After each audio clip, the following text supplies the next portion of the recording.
உண்டா? இல்ல வினுஷ், உங்க அளவுக்கு இல்ல. சரி, நீ என்கிட்ட வருவேன்னு தெரியும். சரி விடுங்க. இப்ப உங்களுக்கு கிரஷ் எல்லாம் இருந்திருக்கா? கிரஷ் லைட்டா அப்பப்போ இருக்கும், நிறைய இருக்கும். கொஞ்சம் வித்தியாசமா இருக்கு அவங்க அப்ரோச். எங்க போறீங்கன்னு தெரியலையே. சரி, ஓகே. உங்க இப்ப அந்த கிரஷ் எல்லாம் உங்க கான்டாக்ட் லிஸ்ட்ல வச்சுக்கிட்டு அந்த இந்த சிலர் பண்ணுவாங்கல்ல, அதாவது ஒரு ஸ்டேட்டஸ் போடணும், அந்த ஸ்டேட்டஸ் வந்து அவங்க பாக்குறாங்களான்னு உட்காந்து வியூடு பைல பாத்துக்கிட்டே இருக்கிறது, இந்த மாதிரி எல்லாம் பண்ணிருக்கீங்களா? நீ முதல்ல ஸ்டேட்டஸே வைக்க மாட்டேன். இல்ல இல்ல பண்ணிருக்கேன்.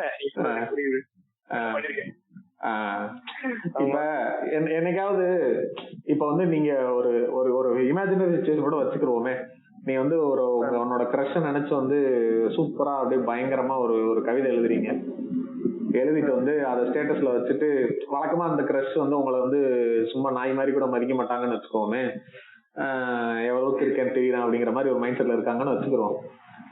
அப்ப வந்து நீங்க இப்படி ஸ்டேட்டஸ்ல வச்சு அப்படியே அந்த யாரெல்லாம் அதை வியூ பண்ணிருக்காங்கன்னு நம்ம உட்காந்து பாத்துக்கிட்டே இருக்கும்போது, திடீர்னு ஒரு மெசேஜ்ல அவங்களே அந்த கிரஷே உங்களுக்கு மெசேஜ் பண்ணி வாவ் சூப்பரா இருக்கு, செம்மையா இருக்கு அப்படிங்கிற மாதிரிலாம் சொன்னா அது அந்த அந்த ஃபீல் எப்படி இருக்கும்? மாசம் இருக்கும், புரியுது. அப்படி அந்த மூட்ல இருக்கீங்க. அப்படி ஒரு சம்பவம் தான் இப்ப சமீபமா நம்மளுக்கு நடந்துச்சு. ஆமா, புரிஞ்சுச்சு எதுக்கு வரீங்க அப்படின்னு. ஆமா, நம்ம போன எபிசோட் லிரிசிஸ்ட் விவேக் பத்தி பேசியிருந்தோம். நம்ம வந்து செலிபிரேட்டிங் லிரிசிஸ்ட் விவேக் அப்படின்னு போயிருந்தாலுமே நம்ம ரொம்ப அப்படியே ஜாலரா தட்ட மாதிரி ரொம்ப அப்படியே பயங்கரமா புகழ்ந்து அப்படின்லாம் பேசல. நம்மளுக்கு என்ன அதுல பிடிச்சிட்டு அதுல ஏதாவது ப்ராப்ளம்ஸ் இருந்தா என்ன அப்படிங்கிற மாதிரி பேசியிருந்தோம். ரொம்ப ஆனஸ்டா பேசியிருந்தோம்னு நினைக்கிறேன். அத விவேக்கே பார்த்துட்டு நம்ம நம்பர்ஸ் எல்லாம் கேட்டு கால் பண்றேன் அப்படின்னு சொல்லிட்டு அதை நம்ம அப்ரோச் பண்றதே நமக்கு ஒரு பெரிய விஷயம். ஏன்னா நம்ம ரொம்ப பேசிட்டு இருக்கோம். எனக்கு அவர் வந்து அப்ரோச் பண்ணி நம்ம கிட்ட பேசுறேன் அப்படின்னு சொன்னதே ரொம்ப சந்தோஷமா இருந்துச்சு. கால் வேற பண்ணிட்டாரு, அதுதான் இன்னும் சரி நம்பர் வாங்கிட்டு விட்டுருவாரு மறந்துடுவாரு அப்படின்னு நினைச்சுக்கிட்டு இருந்தோம். கால் வேற பண்ணிட்டாரு. நான் கூட உங்ககிட்ட சொல்லிக்கிட்டு இருந்தேன், கால் பண்றேன்னு சொல்லிட்டாரு. ஒருவேளை அதுக்கப்புறம் நம்ம எபிசோட கேட்டுட்டு நம்ம வேற கிண்டல் எல்லாம் பண்ணியிருந்தோம்ல, இந்த சிங்கப்பெண்ணை பாட்டு எல்லாம் கிண்டல் பண்ணியிருந்தோம். அதெல்லாம் கேட்டுட்டு இவங்க என்ன ஓவரா பேசுறாங்க அப்படின்னு நினைச்சு கால் பண்ணாம விட்டுருவாரோ அப்படின்னு நினைச்சிட்டு இருந்தேன். பார்த்தா கால் பண்ணது மட்டும் இல்லாம ஒரு அரை மணி நேரம் இல்ல, 2 அரை மணி நேரம் பேசிப்பார்ல. ஆமா ஆமா, அரை மணி நேரம் பேசினார். நிஜமாவே அரை மணி நேரம் பேசி ரொம்ப ஸ்வீட்டான, என்ன சொல்றது, அது எக்ஸ்பெக்ட் பண்ணவே இல்லை. அவரு ஆக்சுவலா அவர் வந்து கேட்டதுக்கு வந்து நம்ம வந்து எனக்கு அந்த மெசேஜ் நம்ம அனுப்பும் போதுமே எனக்கு ஒரு மாதிரி கொஞ்சம் ஓவரா தான் போறோமோ அப்படிங்கிற மாதிரி தான் இருந்துச்சு. கால் பண்றேன்னு சொன்ன உடனே ஒரு 8:30 மணிக்கு மேல கால் பண்றீங்களா அப்படின்னு, ஏன்டாடே உங்களுக்கு கால் பண்றேன்னு சொன்னா டைம்க்கு அப்பாயின்மெண்ட் ஃபிக்ஸ் பண்றீங்க அப்படிங்கிற மாதிரி எனக்கு அது ஓடிட்டே இருந்துச்சு. நைட் வரைக்கும் கால் வரலன்னு, ஒருவேளை இது சொன்னதுனால கடுப்பை உட்காந்துட்டாரு அப்படின்னு. ஆனா மனுஷன் கரெக்டா டைம் பார்த்து 8:30 மேல 9 மணிக்கு கூப்பிட்டு அரை மணி நேரம். அது எப்படி சொல்றதுன்னு தெரியல. பட் அவ்வளவு பெரிய ஒரு ஸ்டேட்டஸ்ல இருக்கக்கூடிய ஒருத்தர் வந்து எங்கேயோ யாரோ ஒருத்தர், ஏன்னா அவரை பத்தி நிறைய பேர் போஸ்ட் பண்ணுவாங்க, நிறைய பேர் நிறைய விஷயங்கள் பண்ணிக்கிட்டே தான் இருக்க போறாங்க. அப்படிங்கிறப்ப அத ஃபுல்லா கேட்டிருக்காரு. ஏன்னா அதுதான் முக்கியமான விஷயம் தோணுச்சு எனக்கு. பாட்காஸ்ட் ஃபுல்லா கேட்டுட்டு அதுல எதாவது ஒவ்வொரு விஷயம் நம்ம பேசினதுக்கும் ரிப்ளை மாதிரி கொடுத்துட்டு இருந்தாரு. நீங்க இந்த இடத்துல இதை சொன்னீங்கல்ல, இது எப்படி இருந்துச்சு, இது எப்படி சொன்னீங்க, இது எப்படி இருந்துச்சு அப்படின்ட்டு. எனக்கு ரொம்ப பிடிச்சி போனது என்ன அப்படின்னா, என்னதான் ஒரு ஓபன் பர்சனாலுமே ஜாலியா இருக்கிற பர்சனாலுமே நான் அந்த சிங்கப்பெண்ணை அப்படின்னா சிந்தா எழுதிருப்பாரு அப்படின்னு சொல்லியிருக்கேன். ஆமா ஆமா ஆமா, அதையும் அதெல்லாம் அவர் கேட்டுட்டு ரொம்ப கேஷுவலா எடுத்துக்கிட்டு நீங்க கரெக்டா சொல்லிருக்கீங்க, நானுமே அப்படிதான் ஃபீல் பண்ணிருப்பேன் அப்படின்னு சொல்லிட்டு அந்த சாங்கான பேக்ரவுண்ட் எல்லாம் சொன்னார்ல, ஆனா பயங்கரமா இம்ப்ரெஸ் ஆயிட்டேன். அது என்னதான் செலிபிரிட்டி பார்த்து அவ்வளவு அப்படியே பயங்கரமா ரொம்ப இவர் பேசிட்டாரு அப்படி எப்படிலாம் எனக்கு தோணாது. பட் இவர் பேசின அப்ரோச் எனக்கு ரொம்ப பிடிச்சி போச்சு. அந்த பர்சனா எனக்கு ரொம்ப பிடிச்சி போச்சு. ஐயா நீங்க இதெல்லாம் கேட்க மாட்டீங்கன்னு நினைச்சு கொஞ்சம் கேட்டுட்டப்பா எதுக்கு முடியாம பேசிட்டோம் சாமி. எனக்கு வந்து அந்த இந்த விஷயம் சொன்னார்ல, நான் அந்த இடத்துலதான் அப்படியே பயங்கரமா பறந்துட்டேன்னு சொல்லலாம். சண்டைக்கார பாட்டுல வந்து அந்த இந்த லைனை மென்ஷன் பண்ணி சொன்னார்ல, இந்த மாதிரி தனிமை துரத்த அலைகிறேன் நானும் கதவை மனசு திறந்து என்னை காப்பாத்து வந்து நான் எக்ஸாக்டா என்ன ஒரு இமேஜ் வந்து மைண்ட்ல வச்சு எழுதணும்னோ அதை நீங்க அப்படியே நீங்க ஒருத்தர் அதை புரிஞ்சு சொல்றப்ப வந்து எனக்கு ரொம்ப சந்தோஷமா இருந்துச்சுன்னு நான் அப்படியே போயிட்டேன் மேல. அவரு என்ன சொன்னாரு, 1-2 பாயிண்ட் தவிர நீங்க எல்லாமே கரெக்டா நான் என்ன நினைக்கிறது அப்படி சொல்லியிருந்தீங்க. இது ஓகே, விவேக் எங்களுக்கு போன் பண்ணாருன்னு நாங்க பெருமை பீத்துறதுக்காக கூட இருக்கலாம். ஆனா மெயினா இவ்வளவு நல்ல மனுஷனா இருக்காரு அப்படிங்கிற ஒரு அத பத்தி பேசிடணும் சொல்லணும்ன்ற ஒரு ஆர்வத்துலதான் நம்ம போன எபிசோட் லிரிசிஸ்ட் விவேக் ஒரு செலிபிரேஷன் இந்த எபிசோட்ல லிரிசிஸ்ட் விவேக் அந்த பர்சனா ரொம்ப பிடிச்சி போச்சு. ஆமா ஆமா கண்டிப்பா. அப்புறம் எபிசோட்ல போயிடலாமா? போயிடலாம், எபிசோட்குள்ள போயிடலாம். இன்னைக்கு நம்ம பேச போற விஷயம் சென்சார்ஷிப் பத்தி பேசலாம் அப்படின்னு முடிவு பண்ணிருக்கோம்.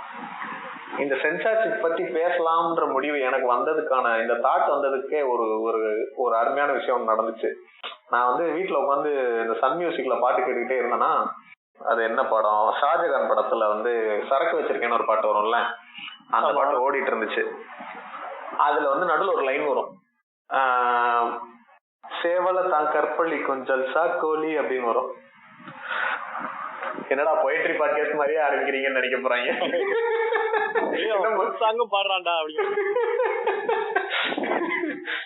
பயந்துடாதீங்க, இது அது இல்ல. அந்த லைன்ல ஆக்சுவலா இந்த கற்பழிக்கும்ன்ற வார்த்தை எவ்வளவு பிரச்சனைக்குரியதுங்கிறது நம்ம நிறைய இடத்துல இதுக்கு முன்னாடியே பேசியிருக்கோம். நான் சின்ன வயசுல நிறைய நாள் நான் இந்த பாட்டை நான் டிவில சன் மியூசிக்லயே பாத்திருக்கேன். நீங்க யூஸ்வலா பாத்திருக்கீங்களா? நம்ம ஒரு பாட்டுமே ஆடியோ கேசட்டா ரிலீஸ் ஆகும்போது ஒரு மாதிரி இருக்கும் லிரிக்ஸ், படத்துல வரும்போது ஒரு மாதிரி இருக்கும் லிரிக்ஸ்.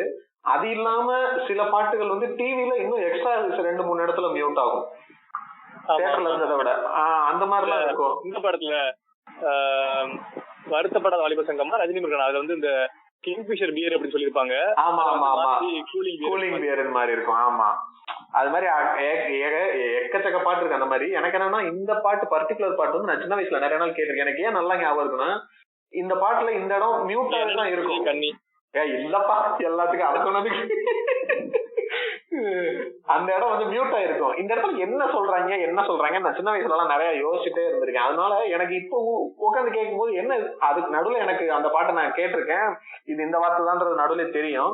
இப்ப கேட்கும் போது அது ஓப்பனா பிளே ஆன உடனே என்னடா இது ஓப்பனா போடுறாங்க, முன்னாடி எல்லாம் போட மாட்டாங்களே அப்படின்ற டவுட் ஓடிக்கிட்டே இருக்கு எனக்கு மைண்ட்ல. என்ன இப்படி ஆக்கிட்டாங்க? நீங்க வழக்கமா பாத்திருக்கீங்களா சன் டிவில படங்களே சில படம்லாம் 2.5 மணி நேரம் படம் 1 மணி நேரம் தான் ஓடுமே, 1.5 மணி நேரம் ஆட போட்டு ஃபில் பண்ணுவானுங்க. ஏன்னா அதெல்லாம் கட்டா இந்த துள்ளுவத இளமை படம்லாம் வெறும் 1 மணி நேரம் தான் ஓடும் சன் டிவில. கதைகளுக்கு பாதிச்சுன்னு தூக்கிடுவானுங்க. அதுதான் அப்படி இருக்கும் சன் டிவில. இவனுங்க இந்த வார்த்தையை கட் பண்ணாம போடுறானுங்களேன்னு யோசிச்சுட்டே இருக்கும்போது அடுத்து இன்னொரு பாட்டு ஏப்ரல் மாதத்தில் இந்த பாட்டு வரும், சைட் அடிப்போம் தம் அடிப்போம் தண்ணியத்தான் கலந்தடிப்போம்னு ஒரு பாட்டு வரும். அந்த பாட்டுல நடுவில் ஒரு லைன் வரும், தினம் தினம் ஆலயம் செல்வது சாலவும் நன்று அங்கே அழகிய ஃபிகர்கள் வருமே என்று அப்படின்னு. இதுல அந்த ஆலயம்ன்ற வார்த்தைய மியூட் பண்ணானுங்க. என்னடா இது, கற்பழிக்கும்ன்ற வார்த்தைய ஓப்பனா போடுறீங்க, ஆலயம்ன்ற வார்த்தைய எதுக்கடா மியூட் பண்றீங்க அப்படின்னா, ஆலயம் செல்வது சாலவும் நன்றுன்றது தப்பு இல்ல, அதுக்கு அடுத்த லைன் அங்கே அழகிய ஃபிகர்கள் வருமே என்றுன்னு சொன்னதுக்கு இவங்களுக்கு பிடிக்கல. அதாவது பண்றாங்க மத பெரியவர்களை புண்படுத்துறோம்னு நினைச்சிட்டாங்க போல. அதுக்காக ஆலயம்ன்ற வார்த்தையை கட் பண்ணிருக்காங்க.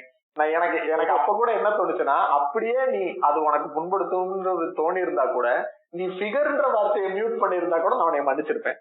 ஆலயம் சொல்றது ஆலயம் என்று அங்கே அழகிய மியூட் வறுமை என்று அப்படின்னா கூட சரி போ. ஃபிகர்ன்ற வார்த்தை ஒரு மாதிரி அது மேபி அது ஷேமிங் மாதிரி இருக்கலாம் அப்படின்றதுக்காக பிளஸ் அந்த இடத்துக்கு அதை நீ மியூட் பண்ணிட்டுனா ஆப்வியஸா ஆலயம்ன்ற மியூட் பண்ண வேண்டிய கட்டாயமும் இருந்திருக்காது.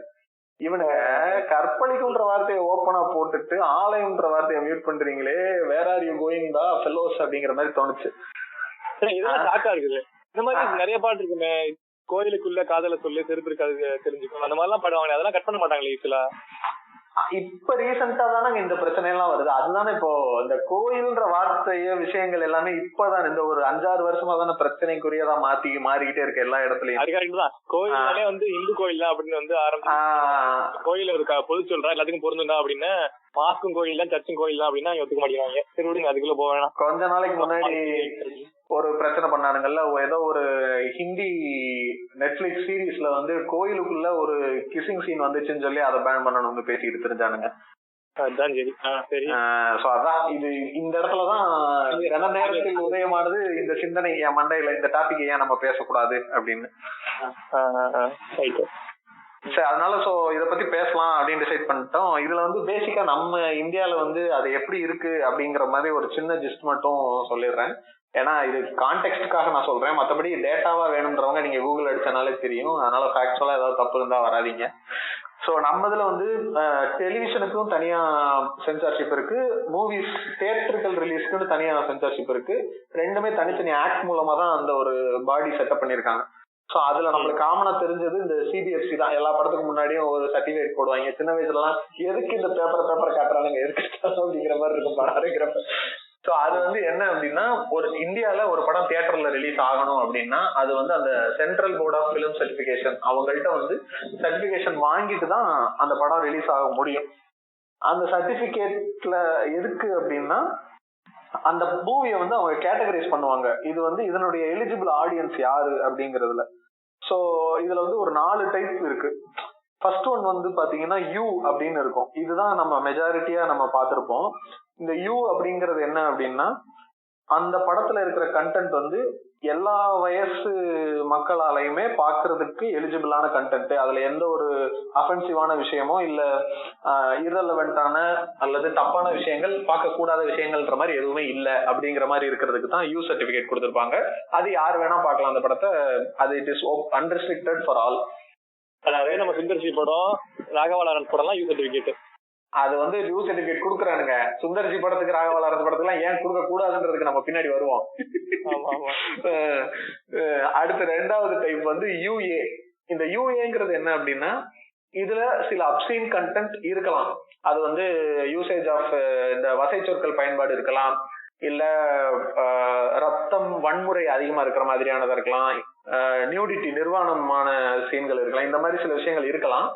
அத வந்து அவங்க என்ன மாதிரி அந்த படத்துல அத காட்டியிருக்காங்கன்றத பொறுத்து யூஏ சேர்த்து கொடுக்குறாங்கன்னா, பேரண்டல் கைடன்ஸோட குழந்தைகள் 12 வயசு கீழே இருக்கவங்க பார்க்கலாம் அப்படிங்கறதுதான் யூஏ. அது வந்து அந்த பேரண்ட் டிசைட் பண்ணா போதும், அந்த அவங்க பசங்க அதை பார்க்கலாமா பார்க்க கூடாதா அப்படிங்கறத. இது வந்து யூஏ. தேர்ட் டைப் வந்து ஏ. ஏங்கிறது என்ன அப்படின்னா, இது வந்து கண்டிப்பா 18 வயசு மேல இருக்கிறவங்க மட்டும்தான் பார்க்கணும். 18 வயசு கீழே இருக்கவங்க யாரும் பார்க்கவே கூடாது. ஆக்சுவலா இந்த 18 இந்த ஏ சர்டிபிகேஷன் வாங்கின படங்கள் திரையிடப்பட்டிருக்கிற தியேட்டர்ல போகணும், அப்படி நுழையணும்னாலே நம்ம ஐடி ப்ரூஃப் காட்டிட்டு தான் போகணும். அது வந்து எனக்கு தெரிஞ்சு பல வருஷமா நம்ம நாட்டுல அதெல்லாம் யாருமே ஃபாலோ பண்ணது கிடையாது. சும்மா ஹைட்டை பார்த்து டிசைட் பண்ணிட்டு நீ சின்ன பையன் வராதுன்னாங்க. எனக்கே சில நேரம்லாம் நடந்திருக்கு. என்னோட ஃப்ரெண்ட் ஒருத்தர்லாம் கொஞ்சம் உயரம் பார்க்க சின்ன பையன் மாதிரியே இருப்பாரு. அவரெல்லாம் ஒரு படத்துக்கு போறப்ப சும்மா நீ வந்து அதுதான் நம்ம ஊர்ல இருக்க பிரச்சனை. அதுதான், நீ வந்து எல்லாத்தையுமே நீயா அசியூம் பண்ணிக்கிறது தான். வயசு அதிகமா இருக்கவங்க கூட மேபி உருவத்துல அந்த மாதிரி இருக்கலாம்ன்றதெல்லாம் யோசிக்காம பார்த்தோன்னே சார் நீங்க அப்படின்னு இழுப்பாங்க. அப்புறம் அவர் மட்டும் ஐடி கார்டு காட்டுவார், வேற யாரும் காட்ட மாட்டானுங்க. நான்லாம் 10வது படிக்கும் போது மீச தாடியோட எறும்பாடு மாதிரி இருந்தேன். அதுக்காக எனக்கு 18 வயசு ஆயிடுச்சுன்னு அர்த்தமா? அந்த மாதிரி ஆக்சுவலா ஐடி ப்ரூஃப் காட்டிட்டு தான் நம்ம அந்த இதுக்கே போகணும். இப்ப கிட்டத்தட்ட இந்த மல்டிபிளெக்ஸ் தியேட்டர்ல மட்டும் அதை கொஞ்சம் ஃபாலோ பண்றானுங்க. இன்னொரு கேட்டகரி இப்பதான் பார்த்தேன் ரீசெண்டா, எஸ்ன்னு ஒரு கேட்டகரி இருக்கு. அது வந்து என்ன அப்படின்னா, இந்த படம் ஒரு ஸ்பெசிபிக் ப்ரொஃபஷன்ல இருக்கக்கூடிய அல்லது ஒரு ஸ்பெசிபிக் குரூப் ஆஃப் பீப்புளுக்கு மட்டும் எலிஜிபிள் டு வாட்ச் அப்படிங்கிற மாதிரி வச்சிருக்காங்க. எப்படின்னா, இப்போ டாக்டர்ஸ் மட்டும் பாக்குறதுக்கு எலிஜிபிளான படம்ன்ற மாதிரி. அது வந்து படத்திற்காக மேபி இருக்காதுன்னு நினைக்கிறேன். எனக்கு அதை பத்தி டீடைல்டா தெரியல. பட் அந்த மாதிரி ஒரு பர்டிகுலர் செட் ஆஃப் ஆடியன்ஸ்க்கு மட்டும் எலிஜிபிளான படம்ன்றத வந்து எஸ் சர்டிபிகேட்னு கொடுக்குறாங்க. இது போக சில விஷயங்களை வந்து அந்த பாடி வந்து என்னன்னா அதை வாட்ச் பண்ணுவாங்க, இந்த படங்கள் இதெல்லாம் இருக்கா அப்படிங்கிறது. அது வந்து எந்த மாதிரி அப்படின்னா, இப்போ நேஷனல் சிம்பிள்ஸ் எம்ப்ளம்ஸ் எல்லாம் இருக்குல்ல, தேசிய சின்னங்கள் எல்லாம் அவமதிக்கிற மாதிரியான போர்ட்ரேல் இருக்கக்கூடாது. அது வந்து பேசிக்கா நம்மளுடைய கான்ஸ்டிடியூஷன் படி அது தப்பு. நம்ம அந்த ஜெனரலா சொல்லுவாங்கல்ல, தேசிய கொடியை கீழே போடக்கூடாது, வேற எந்த நம்மளுடைய ஷர்ட்ல பேக்ல இதெல்லாம் வந்து நம்ம நேஷனல் பிளாக் வந்து டிசைனா இருக்கக்கூடாது. இதெல்லாம் சில நம்மள்ட்ட டியூட்டிஸ்ல எல்லாம் ஒரு நேஷனல் டியூட்டிஸ்ல வரும் இதெல்லாம். இந்தியா பிளாக் அதுக்கு பிரச்சனை பண்ணாங்க. நம்ம கர்ச்சீஃப்ல இருக்கக்கூடாது, இந்த மாதிரி நிறைய இருக்கு. சோ ஸோ அந்த மாதிரி நேஷனல் எம்ப்ளம் சிம்பிள்ஸை வந்து தவறான போர்ட்ரையில் இருக்கக்கூடாது படத்துல. யாராவது ஒரு ஒரு ஹை ஸ்ட்ரக்சர்ல இருக்கக்கூடிய மனிதர்களை வந்து டிஃபேம் பண்ற மாதிரியான விஷயங்கள் இருக்கக்கூடாது. அது வந்து எனக்கு தெரிஞ்சு மோஸ்ட்லி வந்து அதை வந்து அவங்க பண்ண மாட்டாங்க. பட் யாராவது விருப்பப்பட்டா என்னை வந்து அவங்க அவமதிச்சிருக்காங்கன்னு நினைச்சா இந்த அவமதிப்பு வழக்குன்னு சொல்லுவாங்கல்ல, டிஃபமேஷன் கேஸ் வந்து அந்த மாதிரி போடுவாங்க. ஸோ அதனால நிறைய படங்கள்ல வந்து சீனு வாய்ஸ் இதெல்லாம் மியூட் ஆயிருக்கு, கட் ஆயிருக்கு, அந்த மாதிரி விஷயங்கள் இருக்கும். அப்புறம் அந்த வழக்கமா சொல்ற மாதிரி ஒரு டிஸ்ரப்டிங் கம்யூனல் ஹார்மனி அப்படின்னு இந்த வார்த்தை தான் இருக்கிறதுலயே இப்ப கடந்த 6 வருஷமா எனக்கு தெரிஞ்சு ரொம்ப மோசமா பயன்படுத்தப்படக்கூடிய ஒரு விஷயம். சரி, அதை பத்தி நம்ம டீட்டெயிலா உள்ள பேசலாம். ஜஸ்ட் இதெல்லாம் அவங்களுடைய அதெல்லாம் இல்லாம இருக்கிற மாதிரி பாக்குறதும் அவங்களுடைய வேலையா இருக்கும். சோ இதான் வந்து நம்ம நாட்டுல என்ன மாதிரியான ஒரு ரூல்ஸ் அண்ட் ரெகுலேஷன் இருக்குங்கிறதுக்கான ஒரு ஓவராலான ஒரு ஜிஸ்ட்னு சொல்லலாம். இப்ப வந்து இந்த சென்சார்ஷிப் எப்படி இருக்குங்கிறத பத்தி நம்ம பேசுறதுக்குள்ள போயிருவோம். ஃபர்ஸ்ட் வந்து நம்ம அதான் சினிமா தான் மெயினா நம்ம பேசணும்னு நினைச்ச விஷயம். சினிமால நிறைய சென்சார்ஷிப் இல்லாம புக்கு, இன்டர்நெட், சோசியல் மீடியா எல்லாமே பேசுவோம். பட் ஒரு ஸ்டார்டிங் பாயிண்டா சினிமா வச்சுக்குவோம். ஆமா ஆமா. ஸோ ஃபர்ஸ்ட் வந்து இப்படி ஆரம்பிக்கலாம். சென்சார்ஷிப்னால என்னென்ன படம்லாம் அஃபெக்ட் ஆகுது, கிரியேட்டர்ஸ் என்ன ப்ராப்ளம்ஸ் இருக்குது அப்படிங்கிற மாதிரி ஆங்கிள் போலாம் அப்படின்னு நினைக்கிறேன். ஓகே. முக்கியமா ஒரு படம் இதுல இந்த சென்சார்ஷிப்ல ஃபேமஸான படம் எதுன்னா இந்த உல்டா பஞ்சாப் அப்படின்னு இருக்கும். கேள்விப்பட்டிருக்கீங்களா? ஹிந்தி படம் பேரு கேள்விப்பட்டிருக்கேன். அதுல ஒரு பிரச்சனை வந்துச்சுன்னு கேள்விப்பட்டேன். ஆனா என்ன பிரச்சனைன்றது எனக்கு தெரியாது. சொல்லுங்க. சோ என்ன பிரச்சனை அப்படின்னா இந்த படம் என்ன டீல் பண்ணும் அப்படின்னா, பஞ்சாப் வந்து ஒரு லாஸ்ட் ஒரு 1-2 டிகேடா வந்து ட்ரக்ஸோட சென்டர் ஆயிருச்சு, ட்ரக் யூஸோட சென்டர் ஆயிருச்சு. அதனால அதை பத்தி எப்படி வந்து சில்ட்ரன் எல்லாம் அஃபெக்ட் ஆகுறாங்க, எப்படி வந்து ரொம்ப சாதாரணமா பஞ்சாப்ல வந்து ட்ரக்ஸ் எல்லாம் புழங்குது அப்படின்னு சொல்லிட்டு இந்த படத்துல காமிச்சிருப்பாங்க போல. நானும் ஃபுல்லா படம் பார்க்கல, பட் இந்த படத்துல வந்து ஒரு கிட்டத்தட்ட 50 கட் பண்ண சொல்லிருக்காங்க. பஞ்சாப்ல எல்லாம் வருது அதை கட் பண்ணணுமா, சிட்டிஸோட பேர் வர எல்லாத்தையும் கட் பண்ணணுமா, இந்த மாதிரி எக்கச்சக்கமா பண்ண சொல்லிருக்காங்க. சோ இது பயங்கர பிரச்சனையா போயிருக்கு. ஆனா இந்த படம் வந்து பார்த்தா நிறைய அவார்ட்ஸ் எல்லாம் வாங்கிருக்கு, இந்த ஃபிலிம் ஃபெஸ்டிவல்ஸ் அந்த மாதிரி. இப்ப ஒரு படத்துல வந்து ஒரு 50 கட்டு 100 கட்டு பண்ண சொல்றாங்க இஷ்டத்துக்கு அப்படின்னா அந்த கிரியேட்டரோட ஃப்ரீடமே அங்க போயிடும். அவங்க சொல்ல நினைக்கிறதே அங்க ஒரு பிரச்சனையா போயிடும். இப்ப அவங்க சொல்ல வர எதுக்காக இந்த படம் அப்படின்னா, பஞ்சாப் வந்து இப்படி ஒரு சென்டரா இருக்குது, அதை மாத்தணும் படமே எடுக்கிறாங்க. அந்த பஞ்சாபுங்கிற பேரை யூஸ் பண்ணக்கூடாது, பஞ்சாப் சிட்டிஸோட பேரை யூஸ் பண்ணக்கூடாது அப்படின்னு அப்புறம் என்ன யூஸ் பண்ணுறது இல்ல. இதனால அந்த கிரியேட்டர்ஸ்க்கு இருக்கக்கூடிய ஒரு ரெஸ்ட்ரிக்ஷன்ன்றது ஒண்ணு இருக்குல்ல. இப்ப நம்ம எல்லாரும் பேசுறோம் சும்மா வந்துட்டு படத்தை பார்த்துட்டு, ஃபாரின்ல எல்லாம் அப்படிப்பட்ட படம் எடுக்கிறானுங்க, கொரியால எல்லாம் அவ்வளவு சூப்பரா படம் எடுக்கிறானுங்க அப்படி எல்லாம் சொல்றோம்ல. இங்க அவங்க எடுத்து ரிலீஸ் பண்றதுல எவ்வளவு சிக்கல்கள் இருக்கு. ஒரு வார்த்தையும் ஒரு சின்ன சின்ன சைன் போர்ட்ஸ்ல கூட, ஒரு கலர்ல கூட அந்த பிரச்சனைகள் இருக்கு. சில இடங்கள்ல எல்லாம் சில படங்கள்ல ப்ளூ கலர் யூஸ் பண்ணக்கூடாதுன்னு வானுங்க, சில இதுல ரெட் கலர் யூஸ் பண்ணக்கூடாதுன்னு வானுங்க. இது இவ்வளவு தூரம் யோசிச்சு பண்ணணுங்கிறப்ப அந்த கிரியேட்டர் வந்து அவருடைய ஃபுல் கிரியேட்டிவிட்டியை காட்டுறதுல ஒரு ரெஸ்ட்ரிக்ஷன். நம்ம எந்த ஒரு விஷயத்திலயுமே நீங்க ஒரு சும்மா ஒரு என்ன சொல்றது, இந்த நோட்ல இந்த நோட்டை பார்த்து இன்னொரு நோட்ல அப்படியே எழுதுப்பா அப்படிங்கிற போது எழுதும்போது இந்த வார்த்தையை கட் பண்ணிட்டு எழுதுப்பான்னா அது பெரிய விஷயம் கிடையாது. ஆனா இப்போ ஒரு புக் மாதிரியோ ஒரு கவிதை மாதிரியோ ஒரு படம் கதை மாதிரி ஒரு கிரியேட்டிவான விஷயத்த வந்து நீங்க சில ரெஸ்ட்ரிக்ஷன்ஸை போடும்போது என்ன ஆகும்னா அது ஒரு மாதிரி டிஸ்டர்ப் பண்ணிடும் அந்த ப்ராசஸே. கரெக்ட். இல்ல இதுல ஃபர்ஸ்ட் படம் நடிச்சிருக்கேன். எக்ஸாம்பிளுக்கு லோகேஷ் கனகராஜ் சொல்றேன். ஃபர்ஸ்ட் படம் எடுத்தப்போ வந்து இந்த மாநகரம் வந்து நிறைய கட்ஸ் போட்டாங்களாமா. யூஸ்வலாவே வந்து இந்த சென்சார் போர்டு இந்த கட்ஸ் வந்து புது டைரக்டர்ஸ்க்கு இல்ல சின்ன ப்ரொடியூசர் கீழே பண்றவங்க கிட்ட வந்து ரொம்ப ஆஷா இருப்பாங்க. ஒரு பெரிய டைரக்டர் பண்றாரு, வெற்றிமாறன் மாதிரி ஒருத்தர் பண்றாரு அப்படின்னா அவர் வந்து இதை மீறி நிறைய பண்ண முடியும். புது டைரக்டர்ஸால அது பண்ண முடியாது, ப்ரொடியூசர்ஸால பண்ண முடியாது. ஸோ ஃபர்ஸ்ட் படத்துல இந்த மாதிரி நிறைய கட்ஸை ஃபேஸ் பண்ற ஒரு கிரியேட்டர் அடுத்த படம் எடுக்கிறப்ப சென்சார் போர்டு மைண்ட்ல வச்சுக்குவாரு. சாதாரணமா ஒரு விஷயத்துக்கே உங்களுக்கு கட் பண்ணாங்க, நான் இப்படி இன்னும் கொஞ்சம் டீடைல்டா பண்றேன் அப்படின்னா இதுல இவ்வளவு பிரச்சனை வரும்னு சொல்லிட்டு அதை ஸ்கிப் பண்ணிட்டு அந்த கண்டென்ட்டுக்கான காம்ப்ரமைஸ் நிறைய பண்ணிட்டு பண்ற மாதிரி இருக்கும். அங்க வந்து அந்த கண்டென்ட் கிரியேட்டரோட ஃபுல் ஃப்ரீடம் இருக்காது, ஃபுல் டேலண்ட் வெளியே வராது. அதுதான் அந்த ஒரு கிரியேஷனை தாண்டி அந்த கிரியேஷன் அஃபெக்ட் பண்ணும் அப்படின்னு சொல்றேன். ஆமா ஆமா ஆமா. இது வந்து வெறும் சர்டிபிகேஷன் பர்பஸா மட்டும் இருந்துட்டா பரவாயில்லன்னு தோணும். லைக் இது வந்து ஓகே, நீங்க இந்த கண்டென்ட் எல்லாம் வந்து சின்ன வயசுல இருக்கிறவங்க பார்த்தா பாதிக்கப்படுவாங்கன்னு நீங்க நினைக்கிறீங்க. அப்படிங்கிறப்போ அது வந்து 18 வயசு மேல இருக்கவங்க மட்டும் தான் பார்க்கணும்னு நீங்க அடல்ட் ஒன்லி சர்டிபிகேட் கொடுத்துட்டீங்கன்னா அதோட முடிஞ்சிருச்சுல. அந்த அடல்ட் ஒன்லி சர்டிபிகேஷனுடைய ரீசனே என்னன்னா 18 வயசு மேல இருக்கிறவங்களுக்கு எது சரி எது தப்புன்னு தானாவே புரிஞ்சுக்கிறதுக்கான ஒரு மெச்சூரிட்டி இருக்கும். சோ அதனாலதான் அவங்களுக்கு மட்டும் இந்த படங்கள்ன்றத நீங்க டிசைட் பண்ணிடுறீங்க. அதுக்கப்புறமும் அத வந்து இன்னும் அவங்க அந்த 18 வயசு மேல இருக்கவங்களும் டிசைட் பண்ண முடியாத மாதிரியான விஷயங்கள்னு இருக்குன்னு நினைக்கிறீங்களா? அதனாலதான் திரும்ப அதுலயும் வந்துட்டு இந்த வார்த்தை போடக்கூடாது, இந்த இடம் இப்படி இருக்க கூடாதுங்கிற கண்ட்ரோல் எல்லாம் வருது. அதுதானே பிரச்சனையா இருக்கு. அது அப்படியே 18 வயசு மேல என்ன இது இருக்குப்பா, ஏன்னா அவங்களுக்கு எல்லாம் இது தெரியாம இருக்க போற விஷயம் கிடையாது. ஒரு 100ல ஒரு இல்ல நான் ஒரு எக்ஸாம்பிள் சொல்றேன். இப்ப வெற்றிமாறன் படத்துல வட சென்னை படத்துல அவ்வளவு கெட்ட வார்த்தை வருது. ஆமா, அது அது படம் எடுக்கிறதுக்கு முன்னாடியே ஒரு கிளியர் மைண்டோட இந்த மாதிரி போறோம், ஏ சர்டிபிகேட் தான் வாங்க போறோம், வயலன்ஸ் நிறைய இருக்குது, சோ இதுக்காக தான் பண்றோம் அப்படின்னு கிளியர் ஆயிடுச்சு. இந்த ஒரு படத்தை கெட்ட வார்த்தை இல்லாம எடுக்க முடியாது அப்படிங்கிறது அவருக்கும் தெரிஞ்சது, எல்லாருக்குமே தெரிஞ்சது. அந்த இடத்துல போயிட்டு நீங்க வந்து வைக்க கூடாது, ஏன்னா வந்து இவ்வளவு ஈஸியா கெட்ட வார்த்தை வைக்கிறீங்க அப்படின்னு கேட்டா அது அந்த கிரியேஷனுக்கு யூஸ் இல்லாம போயிடும். அவர் எவ்வளவு நேச்சுரலா அந்த இடத்த காமிக்கணுமோ அதுக்காக ட்ரை பண்றாரு. கரெக்டா?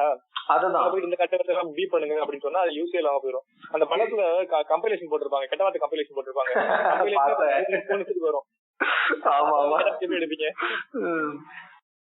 இல்ல அததான். இப்போ நீங்க வந்து ஓகே, இப்போ இந்த மாதிரியான கண்டென்ட் இருக்கக்கூடிய படங்கள் வந்து பார்க்க வேணாம்னு சிலர் இருப்பாங்க. சிலருக்கு வந்து இந்த வசை சொற்கள் இருக்கிறதோ இல்ல அபியூசிவான கண்டென்ட் இருக்கிறதோ பிடிக்காதுன்றது புரிஞ்சுக்க முடியுது. அதை நீங்க எப்படி சொல்லலாம்னா, படத்தினுடைய ப்ரொமோஷன்ல போஸ்டர்ல இதுல வந்து நீங்க மென்ஷன் பண்ணலாம், this movie contents verbal abuse, இல்ல என்ன சொல்லுவாங்க, foul language, this movie contents nudity, this movie contents erotic content, இந்த மாதிரி அதை நீங்க போட்டுட்டீங்கன்னா ஓகே, இதை நான் பார்க்கலாமா வேணாமாங்கிறத அவன் முடிவு எடுத்துட்டு போறான். ஆனா அது அந்த இடத்துல நீங்க 18 வயசு மேல இருக்கவங்களுக்கு சர்டிபிகேஷன் கொடுத்துட்டு அதுக்கப்புறம் உள்ள வர்றவனுக்கு வந்து இதெல்லாம் கேட்க கூடாது, இதெல்லாம் சவுண்ட் வரக்கூடாதுன்றது வந்து நியாயமே இல்லாத ஒரு விஷயமா இருக்குல்ல. இல்ல நம்ம முக்கியமா புரிஞ்சுக்க வேண்டியது என்ன அப்படின்னா, இப்ப புக் தியேட்டர்ல போய் படம் பாக்குறது எல்லாமே நம்ம ஒரு சாய்ஸா போய் பாக்குறது. டிவில ஒரு விஷயம் இருக்கு, அதை நம்ம கியூரேட் பண்றோம், ஏன்னா எல்லாருமே பாக்குறாங்க. அதுல பேரண்டல் கைடன்ஸோ இல்ல வந்து ஏஜ் லிமிட் நம்ம வைக்க முடியாது. ஒரு ப்ரோக்ராம் இருக்கு, ஒரு ஷோ இருக்கு அப்படின்னா அதுல வந்து ஒரு கியூரேட்டர்ஷிப் எதிர்பார்க்கறது நியாயம். தியேட்டர்ல நம்மளா சூஸ் பண்ணி பாக்குற ஒரு விஷயம் படம், அங்க போயிட்டு நீ இப்படி எடுக்க கூடாது இப்படி எடுக்க கூடாதுங்கிறது ரொம்ப அப்சர்டா தோணுது எனக்கு. அதான் இப்போ எனக்கு வந்து என்னன்னா, நம்ம எதையெல்லாம் 18 வயசுக்கு மேல இருக்கவங்க மட்டுமே பார்க்கக்கூடிய விஷயம்னு போர்ட்ரே பண்றோங்கிறதுலயே சில பிரச்சனை இருக்குன்னு தோணுது.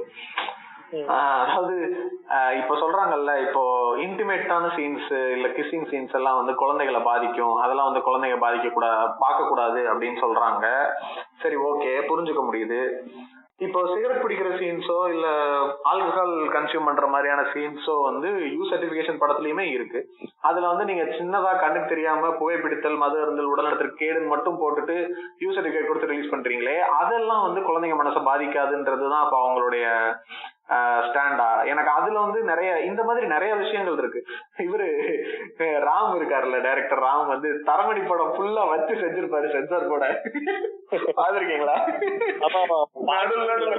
நடுல செம்மையா கலாய்ச்சிட்டு இருப்பாரு. அந்த இந்த பாட்டுல கூட வரும், ஒரு கோப்பை பாட்டுல நடுல வரும், ஒரு இடத்துல டக்குன்னு நிறுத்திட்டு உங்களுக்கு வந்து தற்கொலை எண்ணங்கள் தோன்றினால் 104 என்ற எண்ணை அழைக்கவும், மறுமுனையில் உங்களுடைய கதைகளை கேட்ட ஆறுதல் சொல்ல அரசதிகாரிகள் காத்து கொண்டிருப்பார்கள் அப்படிங்கிற மாதிரி போட்டுட்டு, ஏண்டா எவனாவது ஒரு படத்துக்கு நடுவுல இதை சொல்லுவானா அப்படின்னு நீங்க யோசிக்கலாம். ஆனா தண்ணி அடிக்கிறப்பையும் சிகரெட் பிடிக்கிறப்பையும் நடுவுல நிறுத்தி புகைப்பிடித்தல், மருந்து அருந்தல் கேடுன்னு சொல்லும் போது இதுவும் சொல்லலாம் அப்படின்னு அவர் டோனே ரொம்ப நக்கலா இருக்கு. அந்த மாதிரி நம்ம எதை தப்புன்னு போர்ட்ரே பண்றோம்ல. நான் ரீசெண்டா ஒரு ஃப்ரெண்ட் ஒருத்தருடைய ஒரு ஸ்டேட்டஸ் ஒன்று வச்சிருந்தாரு, அதோட எக்ஸாக்ட் வேர்ட்ஸ் எனக்கு மறந்துச்சு, பட் ஒரு கண்டென்ட் இதுதான். சின்ன வயசுல இருந்து ஒரு அப்பாவும் அம்மாவும் பயங்கரமா சண்டை போடுறத மட்டுமே பார்த்து அவங்களுடைய இன்டிமேட்டான விஷயங்களை பிரைவேட்டான ஸ்பேஸ்ல பண்றதுனால பார்த்தே பழகாம வளரக்கூடிய குழந்தைகள் வளர்ந்ததுக்கு அப்புறம் அவன் ஆப்வியஸா ஹேட்ட தானே பரப்புவான். அவன் கிட்ட இருந்து இப்படி ஒரு நாட்டுல இருந்து லவ்ங்கிற விஷயத்த எப்படி நீங்க எதிர்பார்ப்பீங்கன்ற மாதிரி கேட்டிருந்தாங்க. நான் இதை கரெக்டா கன்வே பண்றேன்னு எனக்கு தெரியல. ஆனா அது அது ரொம்ப பயங்கரமான ஒரு டீப்பான மீனிங்கா இருந்துச்சு. ஒரு ஒரு ஃபேமிலியில வந்து ஒரு ஹஸ்பண்டும் ஒய்ஃபும் அவங்க குழந்தைங்க முன்னாடி சும்மா கை பிடிக்கிறது கூட ரொம்ப தப்பா நினைச்சுக்கிற ஒரு மனநிலை தானே நம்மள்ட்ட இங்க இருக்கு. கிஸ் பண்றதோ அதோட விளைவு தான் இந்த 90s கிட்ஸ் எல்லாம் வந்து நாங்க எல்லாம் உங்களுக்கு ஒண்ணுமே தெரியாது, கை தொட்டாலே வந்து குழந்தை பிறக்கும் அப்படின்னு நினைச்சுக்கிட்டு இருக்கோம். அதான் தாடி கட்டின குழந்தை பிறகு நினைச்சிட்டு இருக்கோம் அப்படிங்கிறது இல்ல. பெருமையா வேற சொல்றேன். அப்பாவுக்கும் அம்மாவுக்கும் அவங்க 2 பேரும் உடலுறவு வச்சுதான் குழந்தை பிறந்துச்சுன்னு ஐயோ என்னடா அப்படியே ஃபர்ஸ்ட் டைம் கேட்கும்போது அப்பா அம்மா எல்லாம் படிக்க மாட்டாங்க. எங்க அப்பா அம்மா ரொம்ப நல்லவங்க, அதெல்லாம் பண்ண மாட்டாங்க அப்படிதானே நம்ம போர்ட்ரேட் பண்ணி வச்சிருக்கோம். சோ லவ்வுக்கு சம்பந்தப்பட்ட விஷயங்கள் எல்லாத்தையுமே பிரைவேட்டா வச்சுக்கிட்டு ஹேட் சம்பந்தமான விஷயங்கள் எல்லாமே பப்ளிக்கா நடந்தா ஆப்வியஸா அவனுக்கு ஹேட் தான் ரொம்ப ஈஸியா செய்யக்கூடிய, எல்லாரும் முன்னாடியும் செய்யக்கூடிய விஷயம்ன்றதான் நான் அந்த சின்ன வயசுல இருந்து வளர்றவனோட மைண்ட்ல பதியும். அது மாதிரி எனக்கு இன்னொன்னு என்ன தோணுச்சு அப்படின்னா, இவங்க வந்து இப்ப இந்த மாதிரி விஷயங்கள் எல்லாம் சிலதை வந்து பேன் பண்றாங்களே. நீங்க சொன்ன அந்த உட்டா பஞ்சாப் எக்ஸாம்பிளே எடுத்துக்கலாம். இத வந்து அப்ரப்டா அந்த பஞ்சாப்ன்ற வேர்டு வர்றதுக்காகவே கட் பண்றத விட அத அவங்க என்ன இன்டென்ட்ல அவங்க போர்ட்ரே பண்றாங்கன்றது முக்கியமா பார்க்கணும் அப்படின்னு நான் நினைக்கிறேன்.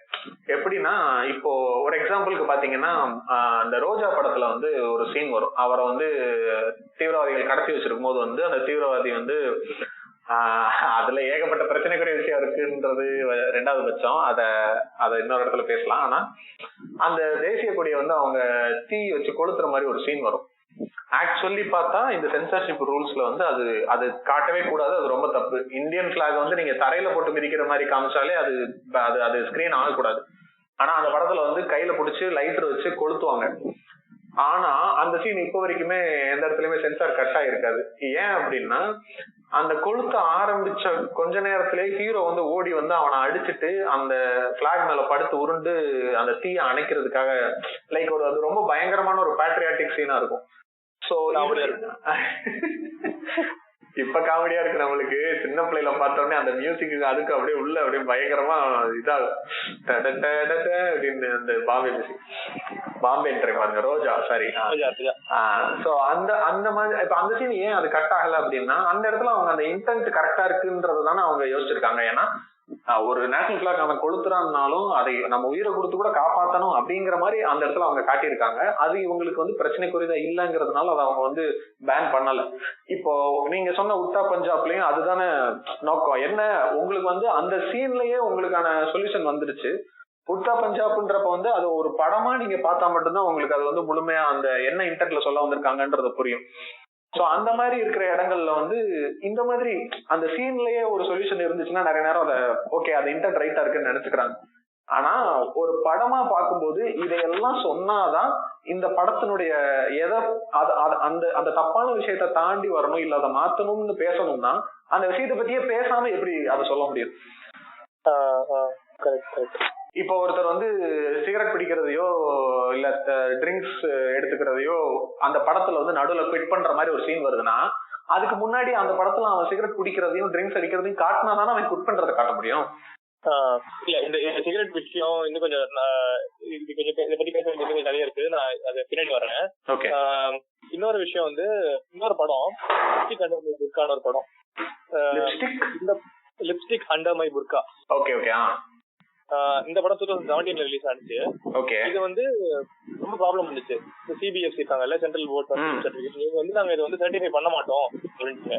ஏன்னா இதுல வந்து செக்ஷுவல் கண்டென்ட் இருக்குது, கெட்ட வார்த்தை எல்லாம் இருக்குது, நாங்க வந்து இதை வந்து அலோவ் பண்ண மாட்டோம் அப்படின்னு சொல்லிட்டாங்க.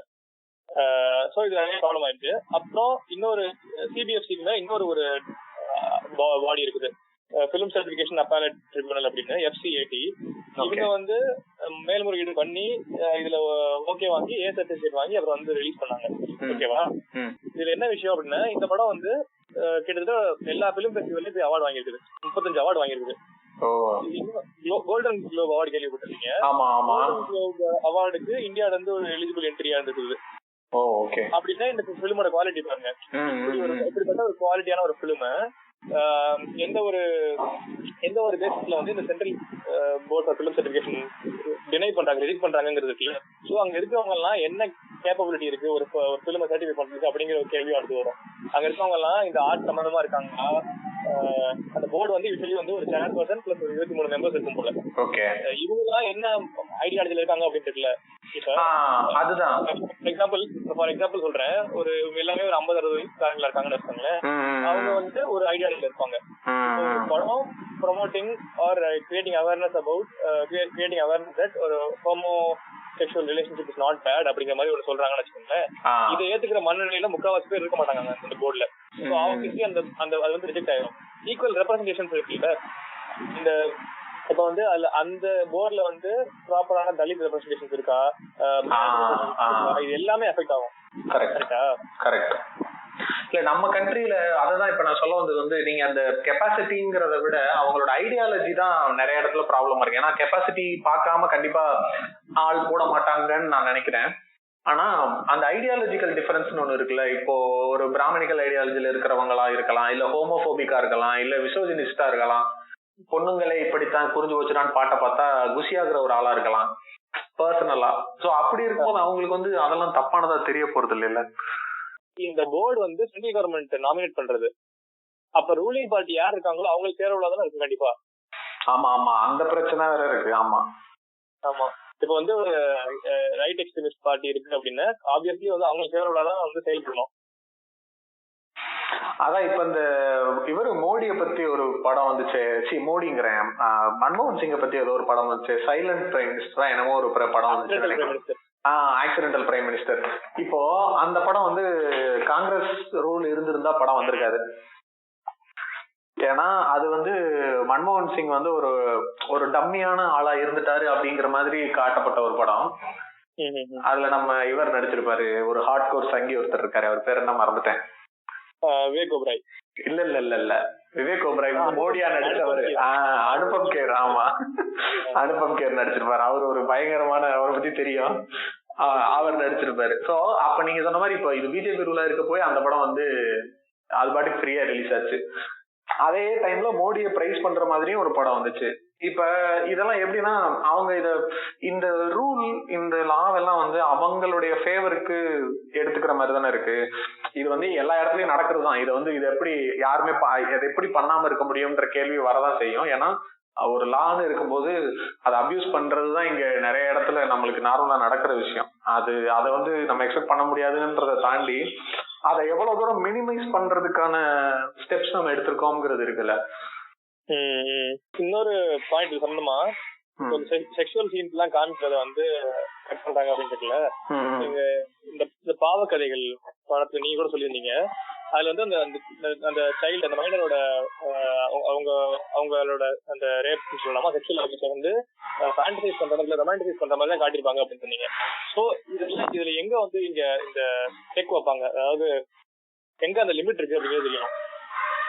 அதான் ஆமா ஆமா. இல்ல அது ஆக்சுவலா அந்த இடத்துல ரொமான்டிசைஸ், அத செக்ஷுவல் அபியூஸ் ரொமான்டிசைஸ் பண்ணிருக்க மாட்டாங்க, அது வேற மாதிரி இருக்கும், அது வேற விஷயம். ஓகே, இப்ப எனக்கு இன்னொரு ஒரு பாயிண்ட் வந்து எனக்கு ஒரு கன்ஃபியூசிங்கா ஒரு கேள்வியாவே இருக்கக்கூடிய பாயிண்ட் சொல்லணும். இப்ப இந்த பத்மாவத் படம் வந்து ஒரு ப்ராப்ளம் ஆச்சு, ஞாபகம் இருக்கா? அது வந்து அந்த அவங்களுடைய அந்த ராஜ்புட் குயினுடைய பேரை கெடுக்கிற மாதிரி இருக்கு அப்படிங்கிற மாதிரி சொல்லி அதை வந்து பேன் பண்ணணும் அப்படிங்கிற மாதிரி பயங்கரமா ப்ரொடெஸ்ட் எல்லாம் நடந்துச்சு. நிறைய இடங்கள்ல அந்த படத்தை ஸ்கிரீன் பண்ணவே விடல, பெரிய பிரச்சனையெல்லாம் தாண்டி தான் அந்த படம் ரிலீஸ் ஆச்சு. ஆனா ஆக்சுவலா வந்து அதுல தப்பா எதுவுமே காட்டல, எனக்கு தெரிஞ்சு. நானும் அந்த படம் பார்த்தேன், தப்பா எதுவும் இல்ல. அவங்க பிரச்சனை பண்ணது காரணம் வந்து அந்த அலாவுதீன் கில்ஜி வந்து இந்த நாட்டோட ராணியை வச்சு ஃபேண்டசைஸ் பண்ற மாதிரி, அவங்க 2 பேருக்கும் வந்து நடக்கிற மாதிரி நினைச்சு பாக்குற மாதிரி சீன் நினைக்கிறேன். ஆமா ஆமா ஆமா, ஓகே ஓகே. சோ அதான் இப்போ இந்த புண்படுத்துறாங்கன்ற ஒரு மேட்டர் இருக்குல்ல, இத சொல்லி புண்படுத்துறாங்க, அதை சொல்லி இந்த மெர்சல் படத்துல ஹெச் ராஜா எல்லாம் சவுண்ட் விட்டுக்கிட்டே இருந்தாரு. அதாவது வந்து கோயில் அடிச்சுட்டு ஆஸ்பத்திரி கட்டலாம்னு பேசுறாரு. ஒரு ஜோசப் விஜய்க்கு திராணி இருந்தா அவர் வந்து ஒரு சர்ச்சை அடிச்சுட்டு ஹாஸ்பிட்டல் கட்டணும்னு ஏன் சொல்ல மாட்டேங்கிறாரு அப்படின்னுட்டு இருந்தாங்க. அந்த படத்துல கதையில அவர் வந்து ஒரு ஹிந்து கேரக்டர், அது ஒரு கிராமம், அந்த கிராமத்துல ஒரு கோயில்ல உட்காந்து பேசுவாங்க, அதனால அந்த கேரக்டர் அப்படி பேசுது. அதுக்கு வந்து உடனே டைரக்டர் அட்லி ஒரு கிறிஸ்டியனு, ஜோசப் விஜய் ஒரு கிறிஸ்டியன், அதனாலதான் இவங்க எல்லாம் இப்படி பேசுறாங்கன்னு இப்படி இந்த புண்படுத்துற கேசஸ் எல்லாம் வந்து படங்களை ரிலீஸ் பண்ணக்கூடாது அப்படிங்கிறாங்கல்ல. பேன் பண்ணணும்ன்றது வந்து அது வந்து நம்மளுடைய பார்வையில தப்பா இருக்கு, அப்படி சொல்லக்கூடாது, அது வந்து அவங்களுடைய ஃப்ரீடம் ஆஃப் ஸ்பீச், அதை அவங்க சொல்றாங்க அப்படின்னு நம்ம சொல்றோம். அதே இடத்துல இன்னொரு ப்ராப்ளமும் எனக்கு வந்து என்ன தோணுதுன்னா, இந்த ரேஷனலா யோசிக்கிறதா இருக்கக்கூடிய மக்கள் வந்து என்ன பண்றாங்கன்னா, அந்த ரேஷனல் தாட்டுக்கு ஆப்போசிட்டா வரக்கூடிய படங்கள், ஃபார் எக்ஸாம்பிள் சொல்லணும்னா இப்ப திரௌபதி படமா இருக்கட்டும், இப்ப 800 ஒரு படம் வந்து விஜய் சேதுபதி நடிக்க போறதா இருந்துச்சு. அது வந்து என்னன்னா, நான் திரௌபதி படத்துக்கு மேல கோவப்பட்டதை கூட ஒரு வகையில நான் நியாயம்னு ஒத்துக்குவேன். எனக்கு இந்த 800 படத்துக்கு வந்த ரியாக்ஷன்ஸ் வந்து ஓகே, அது புரியுது. ஏன்னா முத்தையா முரளிதரன் வந்து ஏதோ ஒரு இடத்துல ராஜபக்சேவை ஆதரிக்கிற மாதிரி அந்த ஈழம் வார் நடந்த சமயத்துல ஒரு பிரஸ் மீட்ல அந்த மாதிரி ஒரு சில கருத்துக்கள் சொல்லியிருக்காரு. சோ அதை வச்சு அவர் வந்து ஒரு ப்ரோ அந்த ராஜபக்சே ஆளு அப்படிங்கிற ஒரு மனநிலை எல்லாருக்கும் இருக்கிறதுனாலயே அந்த படத்தை தமிழ்ல, அதுவும் விஜய் சேதுபதி மாதிரி ஸ்ட்ரக்சர்ல இருக்கிற ஒரு ஆள் வந்து நடிக்கவே கூடாது அப்படிங்கிறதுக்கு பயங்கரமான எதிர்ப்புகள் வந்து ஒரு பாயிண்ட்ல இவர் விஜய் சேதுபதியே வந்து நான் அந்த படத்துல இருந்து விளைவிக்கிறேன் அப்படின்னு சொல்லிட்டாரு. எனக்கு என்ன, அதாவது இன்னொன்னு சேர்த்து சொல்லணும், முரளிதரன் வந்து ப்ரோ ராஜபக்சே அப்படி எடுத்த மாதிரி அவர் வந்து ஓப்பனா சொல்லல. அவர் எப்படி சொல்லிருக்காரு அப்படின்னா, அட்லீஸ்ட் வார் முடிஞ்சு இனிமேலாவது ஏதாவது நடக்காம இருந்தா போதும் அப்படிங்கிற மாதிரி சொல்லியிருக்காரு. சோ ஓப்பனா அந்த மாதிரி சான்ஸ் எடுக்கல.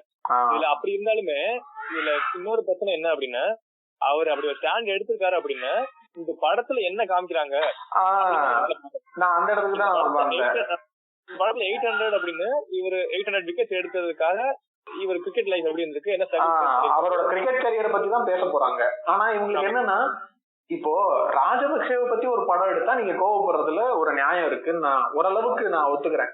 ஆனா முரளிதரன் வந்து அவருடைய கிரிக்கெட் கரியரை பத்தி ஒரு படம் எடுக்கிறது, ஒரு பயோகிராபி எடுக்கிறது வந்து அவ்வளவு தப்பான ஒரு விஷயம்னு சொல்லி போராட்டம் பண்ணி அந்த படத்தையே வரவிடாம பண்ணது. இப்ப அதே மாதிரி திரௌபதி படத்துக்கு அது வரவிடாம பண்ணல, பட் அந்த பிரச்சனை வந்துச்சு, இந்த மாதிரி வந்து இப்படி எல்லாம் காட்டக்கூடாதுன்னு. இப்ப ரீசெண்டா அந்த ஃபேமிலி மேன் 2 ட்ரெய்லர்ல பிரச்சனை வந்துச்சுல, அது வந்து தமிழ் ஈழம் மக்களை வந்து தப்பா போர்ட்ரே பண்ணுதுன்னு சொல்லி அதை வந்து பேன் பண்ணணும் அப்படிங்கிற ஒரு பிரச்சனை வந்துச்சு. அது நம்ம தமிழ்நாட்டுல இருந்து ஒரு இதெல்லாம் அனுப்புனாங்க, இந்த மாதிரி இதை பேன் பண்ணணும் அப்படிங்கிற மாதிரி. ஆனா இது ரிலீஸ் ஆயிடுச்சு பிரைம்ல, இப்போ போயிட்டு இருக்கு. எனக்கு என்னன்னா, இப்போ அந்த பத்மாவத்தை பேன் பண்ணணும், இல்ல கர்ணன் படம் வரக்கூடாதுன்னு பேன் பண்ணணும், பரியர் பெருமாள் பேன் பண்ணணும்னு போராடுற குரூப்புக்கும் 800 பேன் பண்ணணும், ஃபேமிலி மேன் 2 வரக்கூடாதுன்னு பேன் பண்ணுங்கன்னு சொல்லக்கூடிய குரூப்புக்கும் என்ன வித்தியாசம் இருந்துற போது? அவங்கள விட நீங்க எந்த இடத்துல டிஃபர் ஆயிருங்கன்ற ஒரு கொஸ்டின் எனக்கு இருந்துகிட்டே இருக்கும். அதுவும் தப்பு தானே? இல்ல, நீங்க சொல்றது கரெக்ட். இப்ப இந்த ஃபேமிலி மேன் எக்ஸாம்பிள் எடுத்துக்கோமே. இந்த ஃபேமிலி மேன்ல என்னன்னா, எல்டிடிக்கும் பாகிஸ்தான்ல இருக்க ஐஎஸ்ஐக்கும் ரிலேஷன் இருக்க மாதிரி காமிச்சிருக்காங்க. ஓகேவா? இது வந்து ஆல்ரெடி வந்து அண்டர்பிரிவிலேஜா இருக்க வந்து ஸ்ரீலங்கன் தமிழ் மேல இன்னும் கொஞ்சம் வந்து ஒரு பார்ஷியாலிட்டியில ஒரு பயாஸ், ஒரு நெகட்டிவ் பயாஸ் கொடுக்குற மாதிரி இருக்குது.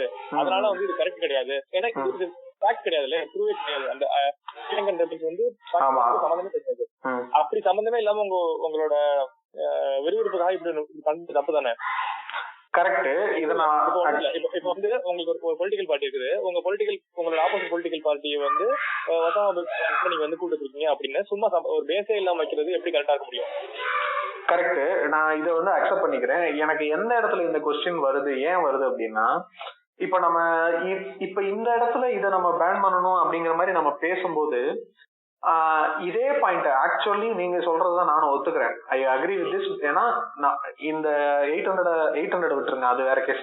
திரௌபதியோ ஃபேமிலி மேன் 2வோ ஒரு தப்பான போர்ட்ரேயல் இருக்கு அப்படிங்கறத அது சோசியல் பார்வையில பார்க்கும்போது கண்டிப்பா அது வந்து தவறான ஒரு விஷயத்தை தான் ப்ரொஜெக்ட் பண்றாங்க. அதை நம்ம ஒரு பாயிண்டா எடுத்து வச்சு அதை வரக்கூடாதுன்னு நம்ம கேட்கிறோம். ஓகே, இப்ப அது என்ன ஆகும் அப்படின்னா, இதே பாயிண்ட கோட் பண்ணி கர்ணன் படத்தையும் அவங்க வந்து அதை வந்து என்ன சொல்றது, அது வரக்கூடாதுன்னு வாதாடுறதுக்கான வாய்ப்புகள் அது உருவாகுதுல்ல. ஆக்சுவலா கர்ணன் தப்பா போர்ட்ரே பண்ணல, நடந்ததான் போர்ட்ரே பண்ணுச்சுன்றது நம்மளுக்கும் தெரியும், அவங்களுக்கும் தெரியும்.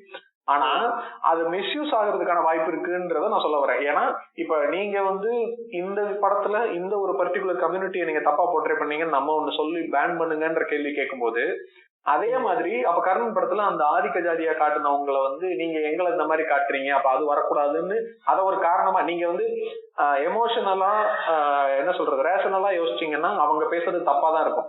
பட் ஆன் பேப்பர் நீங்க லீகலா கன்சிடர் பண்ணி பார்க்கும்போது இதுவும் அதுவும் ஒரே மாதிரி ஆயிரும்ல. அப்ப அந்த பிரச்சனை வந்து இது இது ஒரு தப்பா மிஸ்யூஸ் ஆகுது. இப்ப பேன் பண்ணணும்ன்ற மாதிரி ஸ்டாண்டுக்கு போகாம அதுக்கு வேற ஏதாவது ஆல்டர்னேட்டிவா ஸ்டாண்ட் எடுக்க முடியுமா, இல்ல அந்த மாதிரி விஷயங்களை வரவிடாம பண்றதுதான் கரெக்டா இருக்குமா? இது வந்து ஒரு கிரே ஏரியா. ஆனா இந்த மாதிரி ப்ரொடெஸ்ட் நடக்கிறதுக்கான காரணம் என்னங்கிறது நான் கொஞ்சம் நான் புரிஞ்சுக்கிட்டபடி சொல்றேன். ஒரு ஸ்டோரி சொல்றேன்னா, பெருமாள் முருகன் ஒரு ரைட்டர், ஃபேமஸ் ரைட்டர் தமிழ்ல. ஆமா, அவரோட ரைட்டிங்ஸ் தான் இங்கிலீஷ்ல கூட டிரான்ஸ்லேட் பண்ணி பயங்கரமா படிப்பாங்க. ஓகேவா? அவரு ஒரு கதை எழுதியிருந்தாரு, மாதொரு பாகன் அப்படின்னு. ஓகே. மாதொரு பாகன்னா ஒரு பார்ட் உமன் அப்படிங்கிற மாதிரி. Okay okay. இந்த நாவல் வந்து கிட்டத்தட்ட 2010 வந்துச்சுன்னு நினைக்கிறேன். இதுல வந்து ஒரு கதை சொல்லிருப்பாரு. இந்த கோயம்புத்தூர் லொக்காலிட்டியில நடக்கிற மாதிரி ஒரு கவுண்டர் கப்பல் இருப்பாங்க. எப்படி நடக்கும்னா, அவங்க வந்து ரொம்ப லவ் பண்ணுவாங்க, 2 பேருமே ரொம்ப டீப்பா லவ் பண்ணுவாங்க. பட் வந்து அவங்களுக்கு குழந்தை இருக்காது. எல்லாமே ட்ரை பண்ணிப்பாங்க, எல்லா பாசிபிள் இதுவும் ட்ரை பண்ணிப்பாங்க, மெடிக்கல் இருக்கட்டும் இல்ல ரிலீஜியஸ் எல்லாமே ட்ரை பண்ணிப்பாங்க, எதுவுமே நடக்காது. ஒரு பாயிண்ட்ல வந்து இந்த பையனோட அம்மா, அதாவது இந்த பொண்ணோட மாமியார் வந்து அந்த பொண்ணை கன்வின்ஸ் பண்ணி ஒரு இடத்துக்கு கூட்டு போவாங்க, ஒரு ஃபெஸ்டிவல் கூட்டு போவாங்க. இந்த பொண்ணு வந்து அந்த பையனுக்கும் இது தெரியும் அப்படின்னு நினைச்சுவாங்க. சரியா? அங்க என்ன நடக்கும் அப்படின்னா, இது வந்து இவர் ரிசர்ச் பண்ணி நிஜமாவே அங்க நடக்கிற ஒரு பிராக்டிஸ். அந்த ஃபெஸ்டிவல் என்ன நடக்கும் அப்படின்னா, இந்த மாதிரி ரொம்ப நாளா வந்து குழந்தை இல்லாதவங்க வந்து அந்த ஃபெஸ்டிவலுக்கு போவாங்க. அங்க வந்து இவங்க யாராவது ஒருத்தவங்க சூஸ் பண்ணி அவங்க கூட வந்து இன்டர்கோர்ஸ் வச்சுட்டு குழந்தை பிறக்கும். சோ இது எப்படி அப்படின்னா, இது வந்து அந்த சாமியால பிறந்த மாதிரி கன்சிடர் பண்ணிக்கலாம். இந்த பிராக்டிஸ் வந்து நிஜமாவே ஒரு இடத்துல இருந்திருக்கு. அந்த இடத்துல இவருமே இதை பார்த்து ஷாக் ஆகி இப்படி இருக்குதா அப்படின்னு சொல்லிட்டு ஆச்சரியப்பட்டு இதை ரிசர்ச் பண்ணி ப்ராப்பரா இது பண்ணி தான் எழுதிருக்காரு. ஆனா இவங்க இந்த ஏரியால நடக்குது, இந்த கேஸ்ட்ல நடக்குது அப்படின்னு சொன்னோன்னு எல்லாம் வந்து ப்ரொடெஸ்ட் பண்ண ஆரம்பிச்சாங்க பயங்கரமா. எப்படி நீங்க வந்து இப்படி காட்டலாம், எங்க இது தப்பா காட்டுற மாதிரி இருக்குது அப்படின்னு சொல்லி அவங்களை கொலை பண்ணிடுவோம், எங்க கம்பெனி ரகசியத்தை எப்படி நீங்க வெளியே சொல்லலாம், இல்ல நாங்க வந்து கொலை பண்ணிடுவோம், இனிமே பப்ளிஷ் பண்ண முடியாது அது மிரட்டிருக்காங்க. ஒரு பயங்கர ஒரு பெரிய ஸ்டேட்டர்ல இருக்காரு. இவர் வந்து வீட்டுல எல்லாம் போய் பிரச்சனை பண்ணி வீட்டை உடைச்சு இந்த மாதிரி நிறைய பண்ணிருக்காங்க. ஓகேவா? ஒரு பாயிண்ட்டுக்கு மேல இவரு என்னால நான் இனிமே எழுதவே மாட்டேன், வாழ்க்கையில் இனிமே எழுதவே மாட்டேன் அப்படின்னு முடிவு போயிட்டாரு. அவ்வளவு பெரிய ரைட்டர், இனிமே நான் எழுதவே மாட்டேன் அப்படின்னு முடிவு போயிட்டாரு. இப்ப ஒரு பேஸ்லெஸ்ஸான ஒரு ப்ரொடெஸ்ட்னால ஒரு இவ்வளவு பெரிய ரைட்டரையும் எழுத வைக்க முடியாம போகுது இல்ல, இனிமே நான் வாழ்க்கையிலேயே எழுத மாட்டேன் அப்படிங்கிற அளவுக்கு போகுது. இந்த அளவுக்கு இருக்கு. இதுல மறுபடியும் வந்து 2016 அப்புறம் தான் அந்த கோர்ட் இன்டர்ஃபியர் ஆகி ஒரு ஆர்டர் போட்டிருக்காங்க. அதாவது அந்த ரைட்டருக்கு என்ன பெஸ்டா வருமோ அதை பண்ணட்டும், அது அவருக்கு எழுதுறதுதான் பெஸ்டா வரும் அதை பண்ணட்டும், இதை நீங்க வந்து படிக்கிறதா வேணாம் உங்களோட சாய்ஸ் அப்படின்னு சொல்லியிருக்காங்க. இதுல வந்து ரொம்ப டச் ஆகி அதுக்கப்புறம் தான் ரொம்ப நாள் கழிச்சு தான் வந்து பெருமாள் முருகன் மறுபடியும் எழுத ஆரம்பிச்சாரு. நான் சொல்ல வர்றது காரணம் என்ன அப்படின்னா, இந்த மாதிரி ஒரு ப்ரொடெஸ்ட் பண்ணா இப்படி ஈஸியா வந்து அவங்களை சைக்கலாஜிக்கலா அட்டாக் பண்ணி அவங்க இனிமே பண்ண விடாம பண்ற அளவுக்கு வந்து கரெக்டா? அதான் இது இந்த சொல்லுவாங்கல்ல, ரெண்டு மூணு கத்தி மாதிரி தான் இது நம்மளுக்கு அந்த தப்பா போர்ட்ரே பண்றவங்களை எவ்வளவு தூரம் ஹர்ட் பண்ணுமோ அதே மாதிரி சரியான ஆட்களையுமே அது பாதிக்கிறதுக்கான வாய்ப்புகள் இருக்கு. இல்ல இது நான் சொல்ல வந்தது காரணம் என்ன மெயினா அப்படின்னா, இந்த 2016 வந்து கோர்ட் வந்து சொன்னது ரொம்ப லேட், 6 வருஷம் கழிச்சு. அது வரைக்கும் ஆபீஷியல்ஸ் எல்லாம் எப்படி பேசினாங்க அப்படின்னா, எதுக்கு சார் நம்மளுக்கு வம்பு, இதை வந்து கேன்சல் பண்ணிருங்க, பப்ளிஷ் பண்ணாதீங்க அப்படின்னு தான் அந்த சுத்தி இருக்க அத்தாரிட்டிஸே பேசுறாங்க. ஒரு கிரியேட்டர் இருக்க, நீங்க கிரியேட் பண்ற கண்டென்ட்னால ஒரு பிரச்சனை வருது, ப்ரொடெஸ்ட் பண்றாங்க அப்படின்னா அதுல எதுவும் தப்பு இல்ல நிஜமாவே அப்படின்னா இந்த பாடிஸ் இந்த போர்ட்ஸ் எல்லாம் வந்து இந்த கிரியேட்டர் தான்.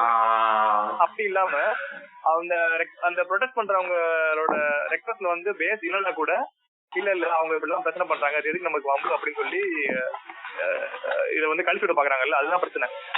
அதுதான் இதுதான் நான் அந்த ஃபர்ஸ்ட் சொன்னேன்ல, ரொம்ப அபியூஸா ஆக்கப்பட்ட ஒரு டேர்ம்னு சொல்லி, டிஸ்ரப்டிங் கம்யூனல் ஹார்மனின்னு சொல்லி, சமூக அமைதியை சீர்கெடுக்குதுன்ற ஒரு வார்த்தையை வச்சுக்கிட்டு அதை எந்தெந்த இடங்கள்ல எல்லாம் அவங்களுக்கு சாதகமா பயன்படுத்த முடியுமோ இந்த மாதிரி ஏதாவது ஒரு பிரச்சனை, அதாவது அவங்களுக்கு பிடிக்காத ஒரு கண்டென்ட் வெளியே வரும்போது சும்மா கூட ஒரு பிரச்சனையை தூண்டி விட்டுட்டு இது இந்த மாதிரி சமூக அமைதியை சீர்கெடுக்குது அதனால இது வரக்கூடாதுன்ற ஒரு காரணத்தை சொல்லியே நிறைய இடங்கள்ல இந்த மாதிரி பிரச்சனைகள் நடந்திருக்கு.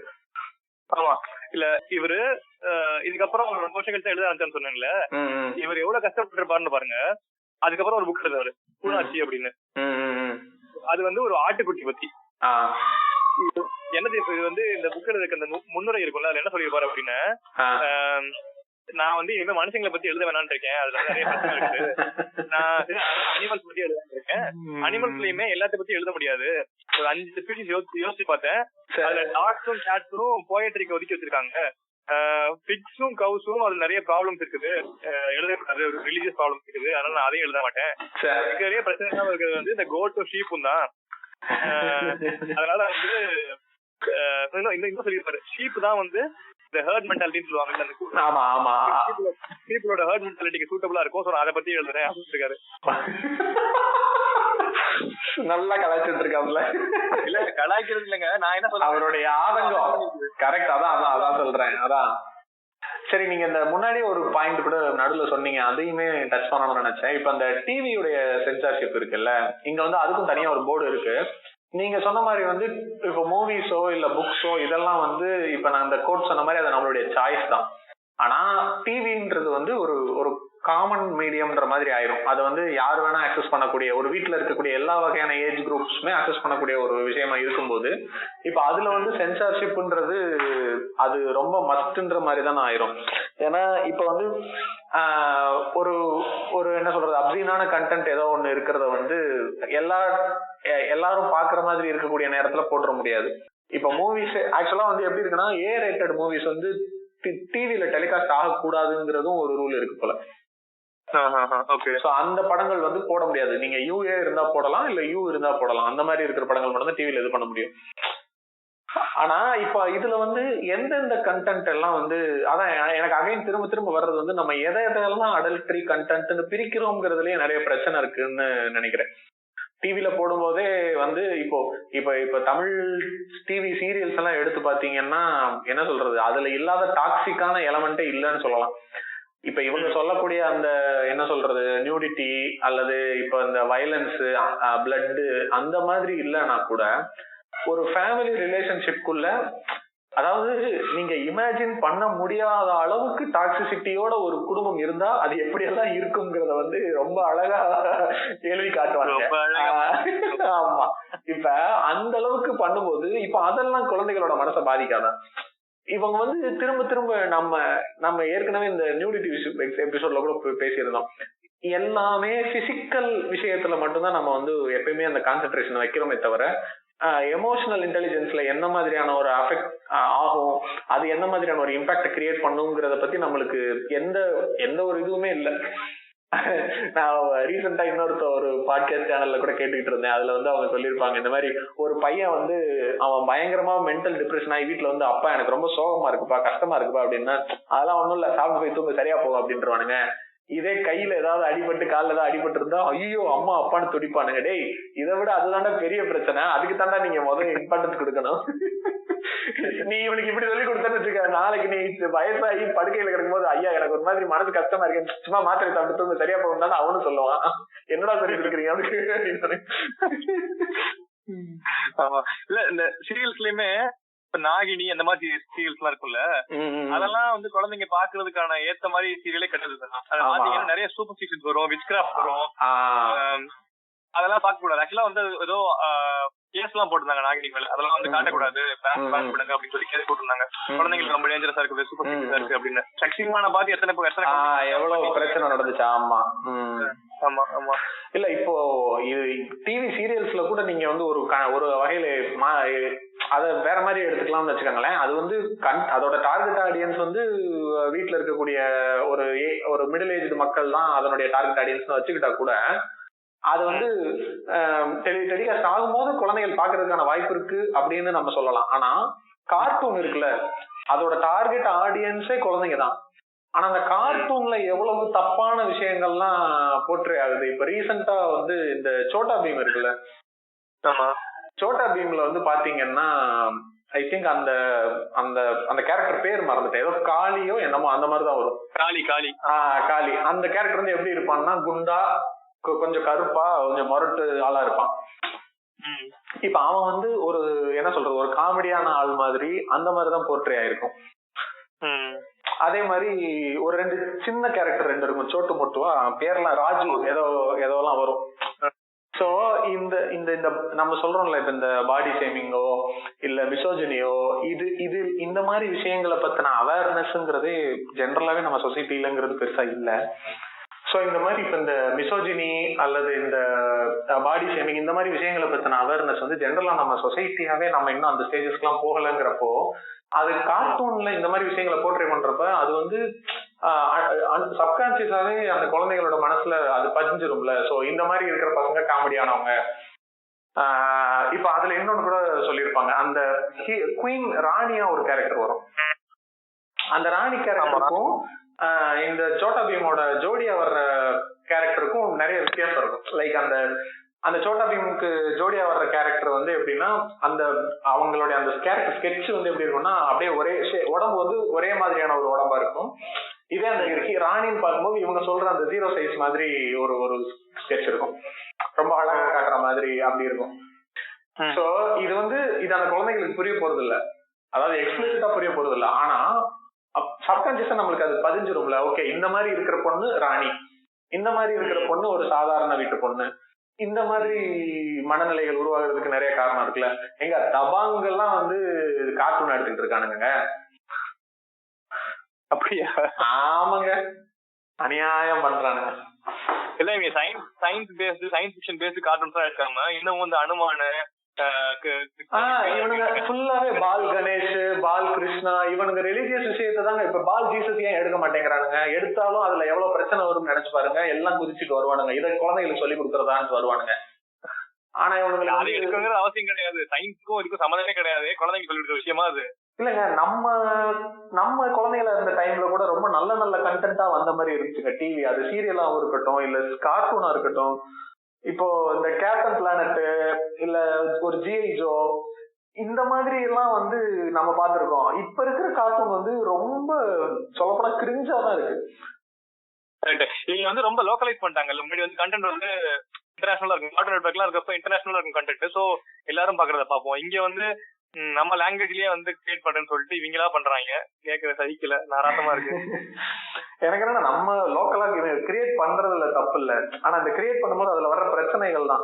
இப்போ ஐ திங்க் நீங்க சஜஸ்ட் பண்ணி தான் நான் இந்த நெட்ஃபிளிக்ஸ்ல செக்ஸ் எஜுகேஷன் சீரிஸ் பார்த்தேன். இன்னும் ஃபுல்லா பார்க்கல, பட் ஃபர்ஸ்ட் சீசன் முடிச்சு செகண்ட் சீசன்ல ஒரு 3-4 எபிசோட் பாத்திருக்கேன்னு வச்சுக்கோங்களேன்.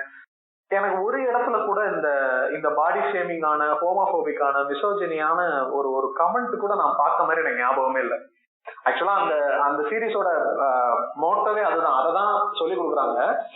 அப்படி யாராவது மிசோஜினிஸ்டிக்கா இல்ல பண்ணாங்க அப்படின்னா அதை ஷேம் பண்ற மாதிரி தான் இருக்குமே தவிர நல்லா இருக்கு.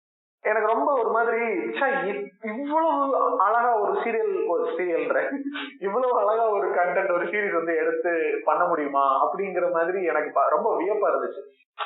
எவ்வளவு நல்லா. ஆனா இப்ப என்ன பிரச்சனைனா, இது வந்து நம்ம பாக்குறோம்னு சொல்ல கூட விட மாட்டானே நம்ம ஊர்ல. நான் செக்ஸ் எஜுகேஷன் சீரிஸ் பாக்குறேன்னு சொன்னாலே என்னது செக்ஸ் எஜுகேஷனா அப்படின்னு. டேய் அது இல்லடா, சொல்லுப்பா. ஆமா, செக்ஸ் எஜுகேஷன்னாலே பான்னு நினைச்சுக்கிறானுங்க. நம்ம ஊர்ல அது மட்டும் தானே நம்மளுக்கு அதான செக்ஸ் எஜுகேஷன். உனக்கு தெரியாதுன்றதுக்காக எனக்கு தெரிஞ்ச பெருமாளையும் முருகனை நான் விட்டு கொடுக்க முடியாதியா? மூவிஸ் பத்தி நிறைய பேசிட்டோம், மூவிஸ் விட்டா பேசிட்டே இருக்கலாம். அப்படியே இந்த இன்டர்நெட் சோசியல் மீடியா அது பக்கமும் போலாம் அப்படின்னு நினைக்கிறேன். இன்டர்நெட்ல இருக்க சென்சார் இதை தாண்டி இன்டர்நெட் ஷட் டவுன்ஸ் வந்து ரொம்ப ஃபேமஸ் இந்தியால. தெரியுதா உங்களுக்கு? இந்தியா வந்து முக்கியமா லாஸ்ட் ஒரு 7 வருஷத்துல மட்டும் பயங்கரமான பீக்ல வந்திருக்குது. வெறும் எக்ஸாம்பிள் சொல்றேன் பாருங்களேன், 2018 மட்டுமே 134 டைம் வந்து ஷட் டவுன் பண்ணிருக்காங்க இந்தியால. இது இந்த டைம் தானே காஷ்மீரை வந்து யூனியன் டெரிட்டரி ஆக்குன டைம் தானே அது? அது வந்து 2019-20 வரும். இவங்க 2012 2013 வந்து 2 டைம் 3 டைம் அப்படியே நடந்துட்டு இருந்துச்சு. 2015 இருந்து இந்த ஆட்சி வந்ததுக்கு அப்புறமே வருஷமே 15, 31, 79, 130, 120 இப்படிதான் போகுது வருஷம். வெறும் இவங்க வந்து டெவலப்மெண்ட் பேசுறாங்கல்ல, வெறும் இந்த 2000 5 வருஷத்துல மட்டுமே $3 பில்லியன் லாஸ் எக்கானமிக்கு இன்டர்நெட் ஷட் டவுன்னால. ஆமா, நான் இது சொல்லணும்னு நினைச்சாதான். இதுக்கு முன்னாடி நம்ம மற்ற கண்டென்ட் ப்ரிவென்ஷன்லாம் போறதுக்கு முன்னாடி வந்து கம்ப்ளீட் ஷட் டவுனே வந்து எவ்வளவு ஃப்ரீடம் ஆஃப் ஸ்பீச் அஃபெக்ட் பண்ணும் அப்படிங்கிறது இருக்குது. இல்ல ரொம்ப ரொம்ப தப்பான ஒரு விஷயம் இல்ல இது. இது அவ்வளவு தைரியமா இவங்களால பண்ண முடியுதுங்கிறதே வந்து நம்ம இதை எப்படி அக்செப்ட் பண்ணிக்கிறதுனே தெரியல. அது இது வந்து யாருமே இதை ஒரு பெரிய இஷ்யூ ஆக்க முடியல. இதுக்கான ஒரு ப்ராப்பரான லீகல் ஆக்ஷன் எடுக்க முடியல. இது கான்ஸ்டிடியூஷனலாவே தப்பு தானே. இது எப்படி பண்ணிடுவாங்க அப்படின்னா திரும்ப அதே பாயிண்ட்க்கு அதேதான் டிஸ்ரப்டிங் கம்யூனல் ஹார்மனி. ஆமா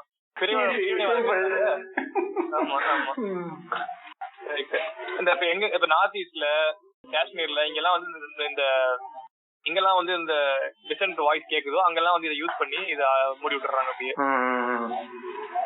இப்போ இந்த ஏஜ்ல வந்து இன்டர்நெட் வந்து ஒரு விஷயத்த பரப்புறதுக்கு எவ்வளவு யூஸ்ஃபுல்லா இருக்குது. இப்ப ஃபார்மர் ப்ரொடெஸ்ட் நடக்குது அப்படின்னா இப்ப நம்ம ஊருக்குள்ள எல்லாத்துக்கும் தெரியுது அப்படின்னா அதுக்கு இன்டர்நெட் தான் முக்கிய காரணம். அந்த இடத்துல வந்து கம்ப்ளீட்டா பிளாக் பண்ணிட்டாங்க அப்படின்னா ஒண்ணுமே தெரியாது. இப்ப காஷ்மீர்ல என்ன நடக்குதுங்கிறதுலாம் லாஸ்ட் 20 இயர்ஸ் தெரியவே தெரியாது. இப்பதானே லிஃப்ட் பண்ணாங்க. இல்ல அதுதான் இப்ப அவங்களுக்கு வந்து முன்னாடி ட்ரெடிஷனல் மீடியா இருந்தப்போ வந்து அவங்களுக்கு ரொம்ப ஈஸியா இருந்துச்சு. அவங்க வந்து கான்டாக்ட் பண்ண வேண்டிய பாயிண்ட் ஆஃப் கான்டாக்ட் ஆட்கள் வந்து ரொம்ப கம்மி. ஒரு 10 சேனல் இருக்குன்னா அந்த 10 சேனல் ஹெட்டை கூப்பிடணும். இல்ல அவங்களுக்குன்னு ஏதாவது ஒரு அசோசியேஷன் இருந்துச்சுன்னா அவங்களை கூப்பிட்டு இது வரக்கூடாது செய்யக்கூடாதுன்னு மெசேஜ் பாஸ் பண்ணா போதும், அது எல்லாமே பிளாக் ஆயிரும். நீங்க சோசியல் மீடியால அப்படி பண்ண முடியாதுல்ல. இப்பயும் அப்படிதான் நடந்துகிட்டு இருக்கு. சேனல்ஸ்ல ட்ரெடிஷனல் மீடியால நிறைய விஷயம் வெளியே வர்றது இல்ல. ஆனா சோசியல் மீடியால வந்து அது ரொம்ப ஈஸியா பரவிடுதுன்றப்ப அவங்களுக்கு வந்து இப்பயும் என்ன பண்றாங்க, ஒண்ணு டைரக்டா எந்த சோசியல் மீடியாவோ அந்த சோசியல் மீடியா கிட்ட கான்டாக்ட் பண்ணிடுறாங்க. ட்விட்டர்ல வந்து ஹேஷ்டாக் ரிசைன் மோடின்னு இருக்கிற போஸ்ட் எல்லாம், சாரி ஃபேஸ்புக்ல அந்த மாதிரி இருக்கிற போஸ்ட் எல்லாம் வந்து ரிமூவ் பண்ணுங்க அப்படின்னு மொத்தமா அந்த போஸ்ட் எல்லாம் அப்படியே மறைஞ்சு போயிருது. ஹேஷ்டாக யூஸ் பண்றது வந்து ஒரு கண்டென்ட் சர்ச் பண்றதுக்காக நம்ம நினைச்சோம். இப்பதான் தெரியுது அந்த கண்டென்ட் ஈஸியா தூக்குறதுக்காகன்ற மாதிரி. ஆமா இல்ல இப்ப ரீசெண்டா கூட பிஜேபி ஆளுங்க எல்லாம் சேர்ந்து ஒரு விஷயத்த பரப்பிட்டு இருந்தாங்க. சம்பித் பத்ரான்னு ஒருத்தர் பிஜேபி ஆளு ட்விட்டர்ல வந்து இந்த மாதிரி ஒரு காங்கிரஸ் பீப்புள் எல்லாம் வந்து அக்யூஸ் பண்ணி ஒரு விஷயம் பரப்பிருந்தாங்க. அது ஃபேக் நியூஸ் அப்படின்னு சொல்லி ட்விட்டரே வந்து அதுக்கு வந்து ஒரு மார்க் போட்டுருந்துச்சு. இது வந்து ஃபேக் நியூஸ் அப்படின்னு சொல்லி மார்க் போட்டுருந்துச்சு. அது உண்மையா ஃபேக் நியூஸ் தான் அது. அப்படி எப்படி நீங்க போடலாம் அப்படின்னு சொல்லிட்டு பிரச்சனை பண்ணி ட்விட்டர் கிட்ட சண்டை போட்டு இருந்தாங்க. நாங்க பொய் சொல்றத நீங்க எப்படி கண்டுபிடிச்சு போடலாம் அப்படின்னு சொல்லி பிரச்சனை பண்ணிட்டு இருந்தாங்க. அதான் இப்ப பேன் ட்விட்டர்லயே ட்ரெண்ட் பண்ணிக்கிட்டு இருக்கானுங்க. ஆமா ஆனா கூட ஐயா அது வேறங்க பேர் வச்சிருக்கானுங்க பாருங்க. காஷ்மீர்ல மட்டுமே லாஸ்ட் 2 இயரா இல்ல ஜனவரி 2019 இருந்து பிப்ரவரி 2021 வரைக்கும் இன்டர்நெட் இல்ல. அப்படின்னாலுமே ரொம்ப லிமிட்டடா 2G அவைலபிள். 2G எல்லாம் வச்சு இப்ப எதுவுமே பண்ண முடியாது. உங்களுக்கு நான் 2G குடுக்குறேன்னு வச்சுக்கீங்களேன், என்கிட்ட எல்லாம் குடுத்து இந்த போனை தூக்கி போட்டு போயிருவேன். இப்போதைக்கு அது யூஸ் பண்ணதுக்கு நான் இன்டர்நெட் இல்லாம யூஸ் பண்ணி போயிருவேன். அதுக்கு நார்மல் இந்த போனே யூஸ் பண்ணிக்கலாங்க.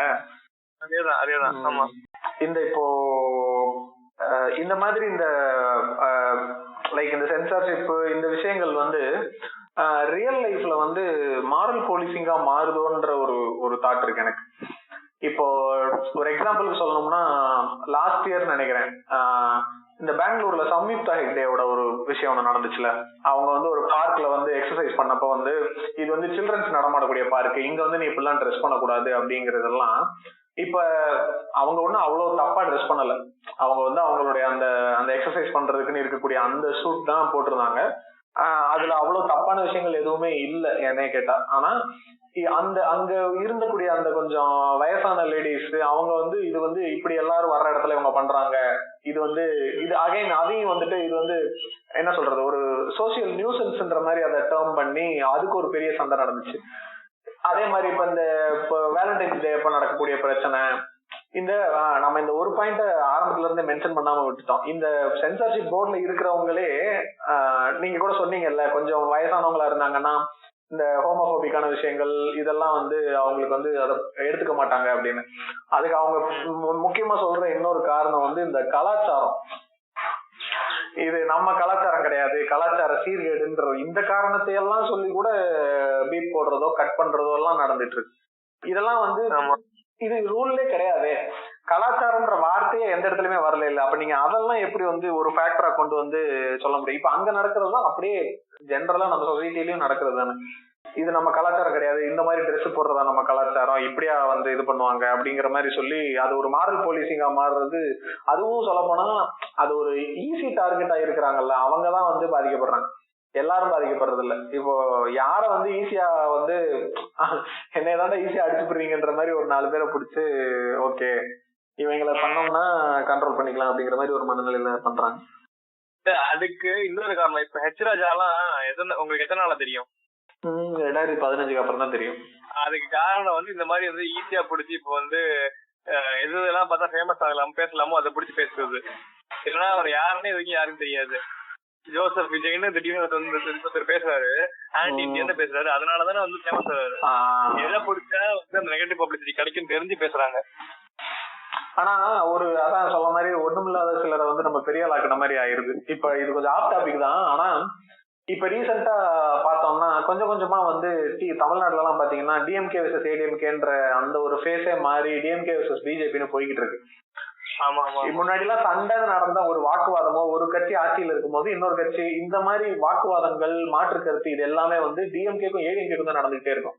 இப்ப பார்த்தா ஏடிஎம்கே பிக்சர்ல இல்ல. டிஎம்கேவை பிஜேபி ஏதாவது சொல்றாங்க, பிஜேபி இப்போ சத்குருவை பத்தி சாரி ஜக்கிய பத்தி பிடிஆர் ஒண்ணு சொல்றாரு, பிடிஆர் ஒண்ணு சொன்னோன்னே அதுக்கு வானதி ஒண்ணு சொல்றாங்க, ஹெச் ராஜா ஒண்ணு சொல்றாரு. இப்படி டிஎம்கே பிஜேபின்னு மாறிட்டு போயிட்டு இருக்கு.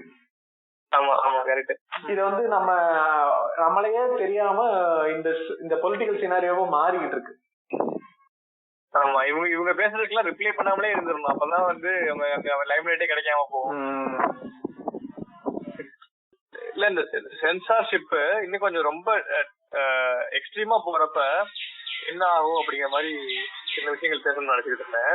இப்ப இந்த ஆப்கானிஸ்தான்லாம் இருக்குல்ல, ஒரு 5-6 இயர் வந்து தாலிபான் ரூல் இருக்கு. அங்க வந்து கம்ப்ளீட்டா western technology, art, books, cinema எதுவுமே அலோடு கிடையாது. எனக்கு வந்து ஒரு ஃப்ரெண்ட் தெரியும், அங்க நிறைய ஃப்ரெண்ட்ஸ் தெரியும், அங்க ஜெர்மனில இருக்கறனால நிறைய ஃப்ரெண்ட்ஸ் தெரியும். அங்க ஆப்கானிஸ்தான்ல நிறைய பேர் வருவாங்க. அவங்க எல்லாம் என்ன சொல்லுவாங்க அப்படின்னா, நான் கிரிக்கெட் விளையாடுறத வந்து எங்க அப்பா யாராவது பார்த்தாங்க அப்படின்னா என் கையை உடச்சு விட்டுருவாங்க. எனக்கு சின்ன வயசுல உடச்சு விட்டுருக்காங்க தெரியும் கையை அப்படின்னு. ஏன்னா அதெல்லாம் வந்து வெஸ்டர்ன் கல்ச்சர் தான் வந்தது, எதுவுமே நம்ம நீங்க பண்ணக்கூடாது அப்படின்னு சொல்லி பண்ணிடுவாங்களாமா. இது இல்லாம நிறைய கல்ச்சர்ஸ்ல வந்து புக்ஸ் வந்து பேன் பண்ணுவாங்க. சில புக்ஸ் எல்லாம் நீங்க வச்சிருந்தாலே வந்து பயங்கரமா வந்து ரெஸ்ட்ரிக்ட் பண்ணுவாங்க, பிரச்சனை பண்ணுவாங்க, இல்லீகல் கிரைம் அப்படிங்கிற மாதிரி இருக்கும். அது எக்ஸ்ட்ரீமா போனுச்சுன்னா என்ன ஆகும் அப்படின்னு சொல்ற மாதிரி ஒரு புக் இருக்கும். இது ரொம்ப famous book, must read book. 1984 அப்படின்னு ஒரு புக், ஜார்ஜ் ஆர்வெல்னு ஒருத்தர் எழுதியிருப்பாரு. இந்த புக் வந்து ஒரு டிஸ்டோபியன் சொசைட்டி அப்படின்னு சொல்லுவாங்க. டிஸ்டோபியன் அப்படின்னு எப்படி சொல்றது, ஃபியூச்சர்ல வந்து ரொம்ப மோசமா போய் நிலைமை அங்க வேற ஹோப்பே இல்லாத மாதிரி ஒரு சிச்சுவேஷன், அந்த மாதிரி ஒரு சொசைட்டியை காமிச்சிருப்பாங்க. எப்படி ஒரு டிக்டேட்டர்ஷிப் வாழ்ற மாதிரி. டிக்டேட்டர் யாருன்னு தெரியாது, ஆனா வந்து அந்த ஸ்டேட்டுக்கு அகைன்ஸ்டா நீங்க ஏதாவது பேசுனீங்க அப்படின்னா நீங்க வாசிக்கப்பட்டுட்டே இருப்பீங்க. ஏதாவது நீங்க பண்ணிட்டீங்க இல்ல நீங்க ஏதாவது எழுதிட்டீங்க அப்படின்னா முடிஞ்சு உங்களுக்கு, நீங்க என்ன ஆறீங்கன்னு தெரியாத நீங்க காணாம போயிருவீங்க. அந்த மாதிரி ஒரு புக்கு. இந்த புக் கண்டிப்பா படிக்கணும்.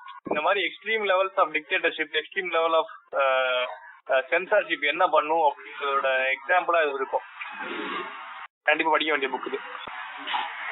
இல்ல இப்ப அடுத்து இந்த சென்சார்ஷிப்ன்ற விஷயத்த வந்து டிவி இதெல்லாம் தாண்டி இப்ப ஓடிடிக்கு கொண்டு வரணும்ன்ற ஒரு பேச்சு நடந்துட்டே இருக்கு. இதுவும் வந்து இப்ப நிறைய கண்டென்ட் கிரியேட்டர்ஸ் வந்து மெயின் ஸ்ட்ரீம் மீடியால இருந்து ஓடிடிக்கு போறாங்க. அது போறதுக்கான காரணமே என்ன அப்படின்னா அங்க இருக்கக்கூடிய கிரியேட்டிவ் ஃப்ரீடம் தான். நம்ம என்ன நினைச்சாலும் பண்ண முடியும் அப்படிங்கிற ஒரு மனநிலை இருக்க போய் நம்மளுக்கு அதுல நம்மளோட ஃபுல் பொட்டன்ஷியல் அதில் காட்ட முடியுன்ற நம்பிக்கையில தான் ஓடிடிக்கு போறாங்க. இப்ப என்னடான்னா இந்த ஓடிடிலையும் நீங்க சென்சார், அதாவது எந்தெந்த இடத்துலலாம் இவங்களுக்கு பிடிக்காத விஷயங்கள் வெளியே வருதோ அது எல்லாத்தையுமே அடக்கிடணும் அப்படிங்கிற ஒரு அந்த வாய்ஸையே வெளியே வரவிடாம அமைக்கிறணுங்கிற ஒரு மனநிலை தான் தெரியுது இதுல எல்லாத்துலயும். இப்ப ஓடிடில நம்ம சொன்ன இந்த ஏற்கனவே சொன்னோம்ல, அந்த ஒரு ஹிந்தி சீரீஸ்ல வந்து அந்த கிசிங் சீன் கோயில்ல நடந்ததுக்கு பேன் பண்ண சொல்றது. இப்ப இந்த மாதிரி கண்டென்ட் எல்லாம் வரும்போது அதை வந்து இப்ப மெயின் ஸ்ட்ரீம் மீடியால பண்ண முடியாதுங்கிறதுனால அங்க பண்றாங்க. இப்ப அங்க போனா அங்கேயும் பேன்னா ஒரு நீங்க வந்து இப்ப டிவி கூட நம்ம சொன்ன மாதிரி அது சாய்ஸா, அதாவது நம்ம விருப்பப்பட்டவங்க மட்டும் போய் பாக்குற மாதிரி இருக்காது. ஆனா ஓடிடி அப்படி கிடையாது. ஆப்வியஸ்லி உனக்கு நீ அதுக்கு தனியா ஒரு சப்ஸ்கிரிப்ஷன் பண்ண வேண்டி இருக்கு. அதுல எல்லாமே ஒரே ஓடிடில வரப்போகுது. இப்ப நீங்க தியேட்டர்னு வச்சுக்கோங்களேன், ஒரு ஷோக்கு 100 ரூபா அதான் கணக்கு. நீங்க அந்த படம் பாக்கணும்னா கட்டிட்டு போறீங்க. இது அப்படி கிடையாது. நான் வந்து நெட்ஃபிளிக்ஸ்க்கு மாசம் 500 ரூபாய் கட்டி சப்ஸ்கிரிப்ஷன் பண்ணிட்டு இருக்கேன். திடீர்னு எனக்கு பிடிச்ச படம் அமேசான் பிரைம்ல வருதுன்னா நான் அதை அவ்வளவு ஈஸியா பார்க்க முடியாது. நான் அதுக்குன்னு தனியா சப்ஸ்கிரிப்ஷன் இப்ப இவ்வளவு இதை தாண்டி தான் அதை போய் பார்க்கணும்னா அப்ப சாய்ஸும் முக்கியம். அதை மீறி அதை பார்க்கணும்ன்ற அந்த ஒரு முழுமையான இது இருக்கவங்க மட்டும்தான் அங்க போய் பார்க்க போறாங்க. இதுலயும் வந்துட்டு தனியா ஒரு சென்சார்ஷிப் வேணுங்கிறது வந்து ரொம்ப முட்டாள்தனமா இருக்கு. ஃபர்ஸ்ட் ஆஃப் ஆல் யூடியூப் தான் வந்து இந்த அவுட் ஆஃப் த பாக்ஸ் வர மாதிரி இருந்துச்சு. நார்மல் மெயின் ஸ்ட்ரீம் கண்டென்ட்ல இருந்து யூடியூப் வெளியே வர மாதிரி இருந்துச்சு. இப்ப யூடியூப்மே வந்து டிவி கண்டென்ட் மாதிரி ஆயிருச்சு. அதனால வந்து எல்லாரும் ஓடிடி போயிட்டு இருக்காங்க. இப்போ வந்து யூடியூபே வந்து நாங்க சென்சார் பண்ணுவோம், ஓடிடி சென்சார் பண்ணுவோம் அப்படின்னு நாங்க எங்க தாண்டா போவோம். நம்மளுக்கு வந்துடும் அப்படின்னு நம்மளுக்கு வந்துடும். பாட்காஸ்ட்லயும் சென்சார்ஷிப் வரப்போகுது. கடை தட்டு கிளம்புங்க, நான் பேசுறது பூராவே சென்சார் கண்டென்ட் தான். நம்மளால கொஞ்சம் டீசெண்டா பேசணும் அப்படின்னு நம்பிக்கிட்டு இருக்கேன். இல்ல அதுதான் இப்ப நீங்க ஓடிடிலே பாத்தீங்கன்னா அவங்களே அந்த இது போட்டிருப்பாங்க. இப்ப எந்தெந்த ஒவ்வொரு படமும் வந்து யார் யார் பாக்குறது தகுதியானதுன்றத இப்ப நெட்ஃபிளிக்ஸ்ல பாத்தீங்கன்னா 12+ இருக்கும், 18+ இருக்கும். திஸ் நம்ம அந்த முன்னாடியே சொன்ன மாதிரி திஸ் மூவி கண்டென்ட்ஸ் இந்த கண்டென்ட் எல்லாம் அப்படிங்கறதெல்லாம் போட்டிருப்பாங்க. நீங்க உங்களுக்கு ஓகேனா பார்க்க போறீங்க, இல்லன்னா பார்க்க போறது இல்ல. அதுலயும் பாத்தீங்க அப்படின்னா இப்போ நெட்ஃபிளிக்ஸ் மாதிரி இதுல எல்லாம் வந்து பாத்தீங்கன்னா யூசர் லாகின் பண்ணும் போதே அடிஷனலா டிஃபால்ட்டா ஒரு யூசர் இருக்கும் அதுல சில்ட்ரன் அப்படின்னு. இப்ப குழந்தைங்க பார்க்கக்கூடிய கண்டென்ட் மட்டும் தான் இருக்கணும்னா நீங்க உள்ள என்டர் ஆகும் போதே சில்ட்ரன் கிளிக் பண்ணி போயிட்டீங்கன்னா உங்களுக்கு அதுல தம்ப்நெயில்ல கூட வராது எதுவுமே. சொல்ல போனா உங்களுடைய டிவி தியேட்டர் இது எல்லாத்தையுமே விட ஒரு சூப்பரான மாடல் தான் நெட்ஃபிளிக்ஸ்ல இருக்கக்கூடிய சென்சார்ஷிப் மாடல். நீ அதையும் மீறி அதுல வர்ற படங்களை நான் சென்சார் பண்ணுவேன். எவ்வளவு காசு வாங்குனீங்க நீங்களா எவ்வளவு கொடுப்பீங்க? சொல்லுங்க சொல்லுங்க. அதான் இந்த அளவுக்கு இருக்கிறதுலயும் நான் வந்து போய் அதுல வந்து நான் அதுல சென்சார் பண்ணுவேன்னு சொல்றது வந்து அப்போ உனக்கு பிடிக்காத கண்டென்ட்டை வந்து நீ வரவிடக்கூடாதுங்கிறது தானே நம்மளுடைய பாயிண்டா இருக்கு. சென்சார்ஷிப்ன்றதை தாண்டி போலீசிங்கிறது தான் பிரச்சனையா இருக்கு. யூஎஸ்ல ஹசன் மினாஜ்னு ஒருத்தர் ஃபேமஸ். ஆமா ஆமா ஆமா ஆமா ஒரு ஸ்டாண்ட் அப் காமெடியன். அந்த பேட்ரியாட் ஆக்ட் அப்படின்னு ஒரு ஷோ இருக்கு போடுவாங்க. அதுல வந்து நிறைய விஷயத்துல வந்து சொல்லிருப்பாங்க. இப்ப ஐபிஎல்ல வந்து என்ன எவ்வளவு ஸ்கேம் நடந்துச்சு, இப்ப பிரேசில்ல வந்து இந்த யூஎஸ் பீஃப் இண்டஸ்ட்ரினால எவ்வளவு ப்ராப்ளம்ஸ் இருக்குது, பிரேசில்ல என்ன இம்பாக்ட் இருக்குது, அப்படி நிறைய வந்து ரிசர்ச் பண்ணி நிறைய பண்ணுவாங்க. அதுல ஒரு எபிசோட் வந்து மோடி பத்தி, இந்த மோடி வந்து ஆட்சிக்கு வந்ததை பத்தி அந்த மாதிரி ஏதோ சொல்லியிருப்பாங்க. அதுக்கு வந்து இவங்க எல்லாம் வந்து ஆரம்பிச்சாங்க.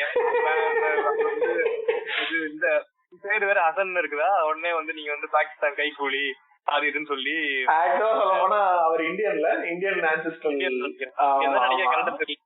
என்னவோ இருந்துட்டு போகுது. அவர் பாகிஸ்தானியா இருந்தாலுமே அவர் ஃபேக்ட்ஸ் எல்லாம் வச்சு ரிசர்ச் பண்ணி சொல்றப்ப உனக்கு என்ன பிரச்சனை?